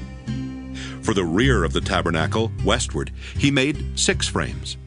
He made 2 frames for corners of the tabernacle in the rear. They were separate beneath, but joined at the top at the first ring. He made 2 of them in this way for the 2 corners. There were 8 frames with their bases of silver, 16 bases, under every frame 2 bases. He made bars of acacia wood, 5 for the frames of the one side of the tabernacle, and 5 bars for the frames of the other side of the tabernacle, and 5 bars for the frames of the tabernacle at the rear westward. He made the middle bar to pass through from end to end halfway up the frames. And he overlaid the frames with gold, and made rings of gold for them to hold the bars, and overlaid the bars with gold. He made the curtain of blue, purple, and crimson yarns, and fine twisted linen, with cherubim skillfully worked into it. For it he made 4 pillars of acacia, and overlaid them with gold. Their hooks were of gold, and he cast for them 4 bases of silver. He also made a screen for the entrance to the tent, of blue, purple, and crimson yarns, and fine twisted linen, embroidered with needlework, and its 5 pillars with their hooks. He overlaid their capitals and their bases with gold, but their 5 bases were of bronze. Exodus 37. Bezalel made the ark of acacia wood. It was 2.5 cubits long, 1.5 cubits wide, and 1.5 cubits high. He overlaid it with pure gold inside and outside, and made a molding of gold around it. He cast for it 4 rings of gold for its 4 feet, 2 rings on its one side and 2 rings on its other side. He made poles of acacia wood and overlaid them with gold, and put the poles into the rings on the sides of the ark to carry the ark. He made a mercy seat of pure gold. 2.5 cubits was its length, and 1.5 cubits its width. He made 2 cherubim of hammered gold. At the 2 ends of the mercy seat he made them, 1 cherub at the one end, and 1 cherub at the other end. Of one piece with the mercy seat he made the cherubim at its 2 ends. The cherubim spread out their wings above, overshadowing the mercy seat with their wings. They faced one another. The faces of the cherubim were turned toward the mercy seat. He also made the table of acacia wood, 2 cubits long, 1 cubit wide, and 1.5 cubits high. He overlaid it with pure gold, and made a molding of gold around it. He made around it a rim 1 handbreadth wide, and made a molding of gold around the rim. He cast for it 4 rings of gold, and fastened the rings to the 4 corners at its 4 legs. The rings that held the poles used for carrying the table were close to the rim. He made the poles of acacia wood to carry the table, and overlaid them with gold. And he made the vessels of pure gold that were to be on the table, its plates and dishes for incense, and its bowls and flagons with which to pour drink offerings. He also made the lampstand of pure gold. The base and the shaft of the lampstand were made of hammered work. Its cups, its calyxes, and its petals were of one piece with it. There were 6 branches going out of its sides, 3 branches of the lampstand out of one side of it, and 3 branches of the lampstand out of the other side of it. 3 cups shaped like almond blossoms, each with calyx and petals on one branch, and 3 cups shaped like almond blossoms, each with calyx and petals on the other branch. So for the 6 branches going out of the lampstand.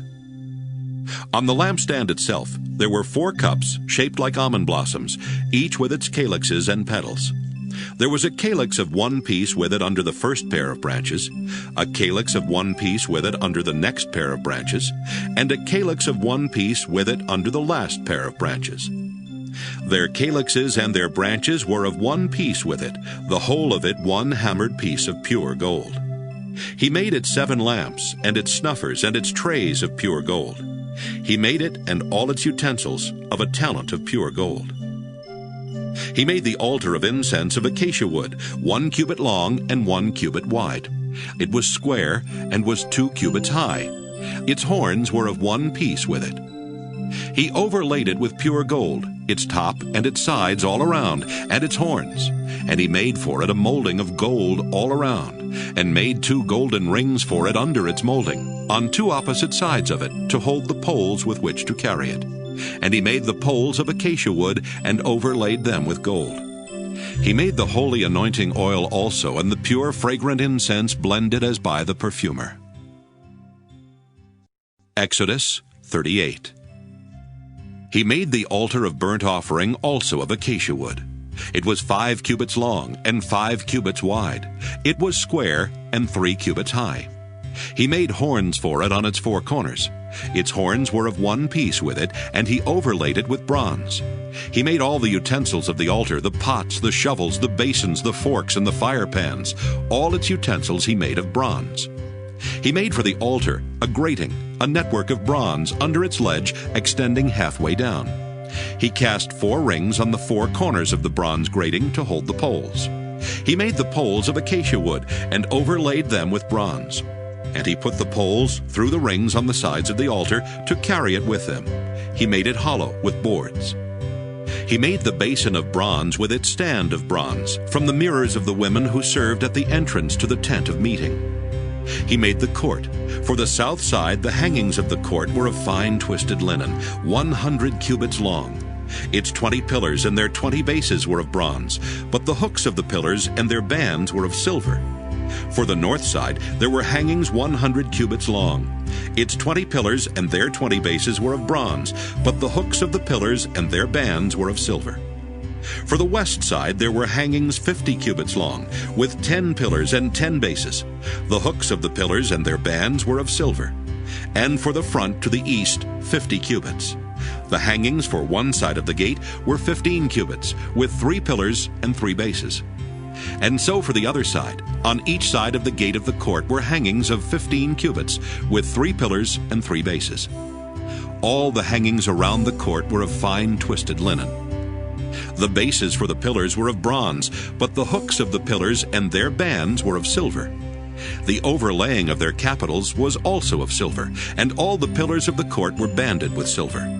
The screen for the entrance to the court was embroidered with needlework in blue, purple, and crimson yarns and fine twisted linen.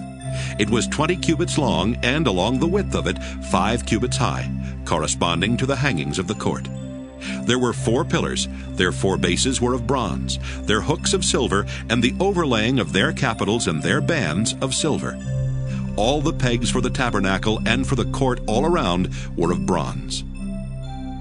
These are the records of the tabernacle of the covenant, which were drawn up at the commandment of Moses, the work of the Levites being under the direction of Ithamar, son of the priest Aaron. Bezalel, son of Uri, son of Hur, of the tribe of Judah, made all that the Lord commanded Moses. And with him was Oholiab, son of Ahisamach, of the tribe of Dan, engraver, designer, and embroiderer in blue, purple, and crimson yarns, and in fine linen. All the gold that was used for the work, in all the construction of the sanctuary, the gold from the offering was 29 talents and 730 shekels, measured by the sanctuary shekel. The silver from those of the congregation who were counted was 100 talents and 1,775 shekels, measured by the sanctuary shekel. A beka a head, that is, half a shekel, measured by the sanctuary shekel, for everyone who was counted in the census, from 20 years old and upward, for 603,550 men. The 100 talents of silver were for casting the bases of the sanctuary and the bases of the curtain, 100 bases for the 100 talents, a talent for a base. Of the 1,775 shekels he made hooks for the pillars, and overlaid their capitals, and made bands for them. The bronze that was contributed was 70 talents, and 2,400 shekels. With it he made the bases for the entrance of the tent of meeting, the bronze altar, and the bronze grating for it, and all the utensils of the altar, the bases all around the court, and the bases of the gate of the court, all the pegs of the tabernacle, and all the pegs around the court. Exodus 39. Of the blue, purple, and crimson yarns they made finely worked vestments for ministering in the holy place. They made the sacred vestments for Aaron, as the Lord had commanded Moses. He made the ephod of gold, of blue, purple, and crimson yarns, and of fine twisted linen. Gold leaf was hammered out and cut into threads to work into the blue, purple, and crimson yarns, and into the fine twisted linen in skilled design. They made for the ephod shoulder pieces, joined to it at its 2 edges. The decorated band on it was of the same materials and workmanship, of gold, of blue, purple, and crimson yarns, and of fine twisted linen, as the Lord had commanded Moses. The onyx stones were prepared, and closed in settings of gold filigree, and engraved like the engravings of a signet, according to the names of the sons of Israel.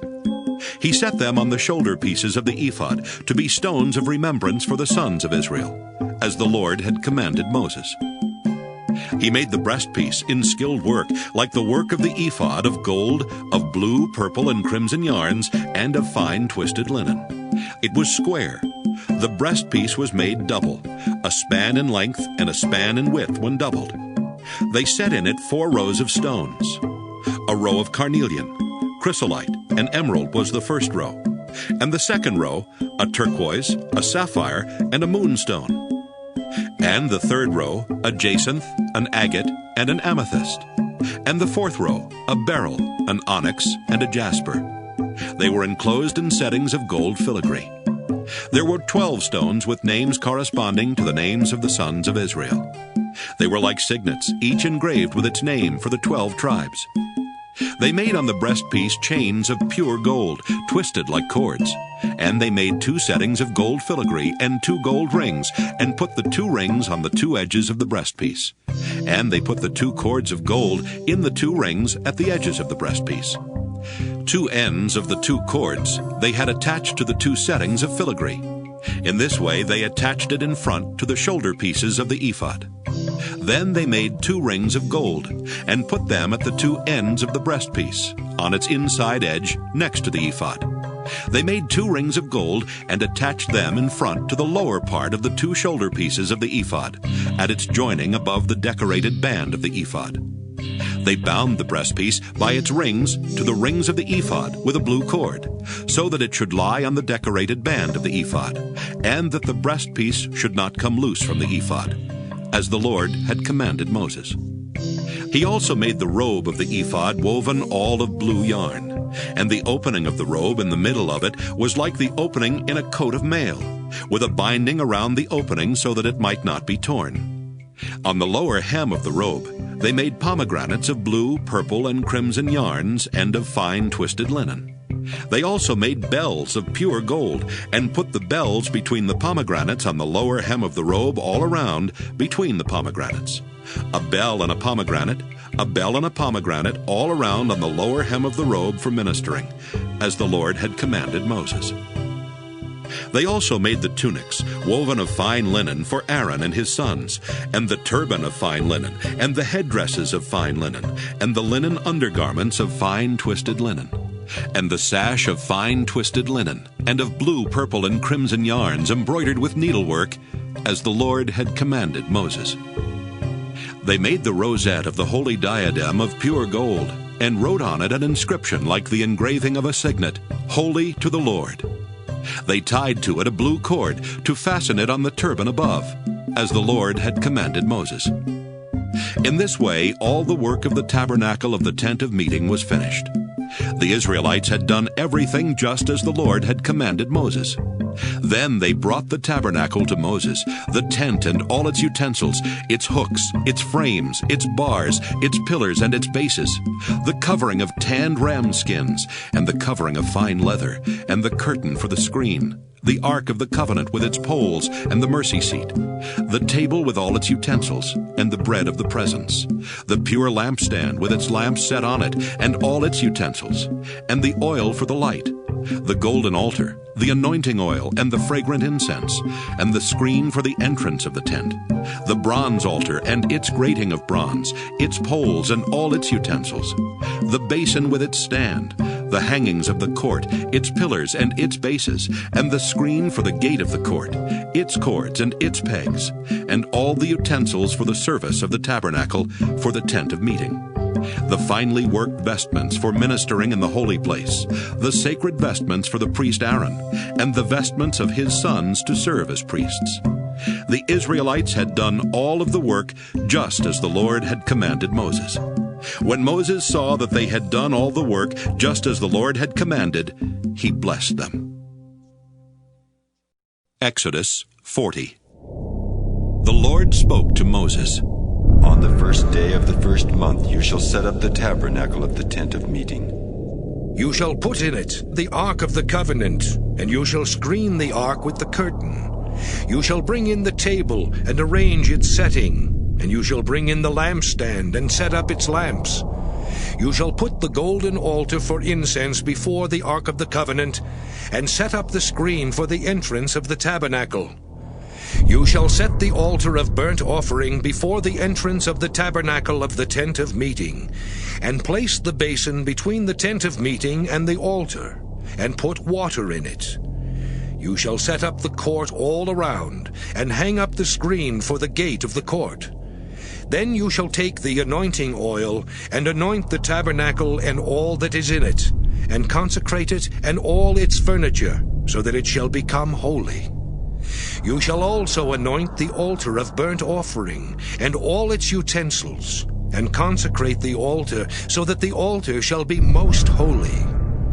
You shall also anoint the basin with its stand, and consecrate it. Then you shall bring Aaron and his sons to the entrance of the tent of meeting, and shall wash them with water, and put on Aaron the sacred vestments, and you shall anoint him and consecrate him, so that he may serve me as priest. You shall bring his sons also, and put tunics on them, and anoint them, as you anointed their father, that they may serve me as priests. And their anointing shall admit them to a perpetual priesthood throughout all generations to come. Moses did everything just as the Lord had commanded him. In the 1st month, in the 2nd year, on the 1st day of the month, the tabernacle was set up. Moses set up the tabernacle. He laid its bases and set up its frames and put in its poles and raised up its pillars. And he spread the tent over the tabernacle and put the covering of the tent over it, as the Lord had commanded Moses. He took the covenant and put it into the ark, and put the poles on the ark, and set the mercy seat above the ark. And he brought the ark into the tabernacle, and set up the curtain for screening, and screened the ark of the covenant, as the Lord had commanded Moses. He put the table in the tent of meeting, on the north side of the tabernacle, outside the curtain, and set the bread in order on it before the Lord, as the Lord had commanded Moses. He put the lampstand in the tent of meeting, opposite the table on the south side of the tabernacle, and set up the lamps before the Lord, as the Lord had commanded Moses. He put the golden altar in the tent of meeting before the curtain, and offered fragrant incense on it, as the Lord had commanded Moses. He also put in place the screen for the entrance of the tabernacle. He set the altar of burnt offering at the entrance of the tabernacle of the tent of meeting, and offered on it the burnt offering and the grain offering, as the Lord had commanded Moses. He set the basin between the tent of meeting and the altar, and put water in it for washing, with which Moses and Aaron and his sons washed their hands and their feet. When they went into the tent of meeting, and when they approached the altar, they washed, as the Lord had commanded Moses. He set up the court around the tabernacle and the altar, and put up the screen at the gate of the court. So Moses finished the work. Then the cloud covered the tent of meeting, and the glory of the Lord filled the tabernacle. Moses was not able to enter the tent of meeting, because the cloud settled upon it, and the glory of the Lord filled the tabernacle. Whenever the cloud was taken up from the tabernacle, the Israelites would set out on each stage of their journey. But if the cloud was not taken up, then they did not set out until the day that it was taken up. For the cloud of the Lord was on the tabernacle by day, and fire was in the cloud by night, before the eyes of all the house of Israel at each stage of their journey.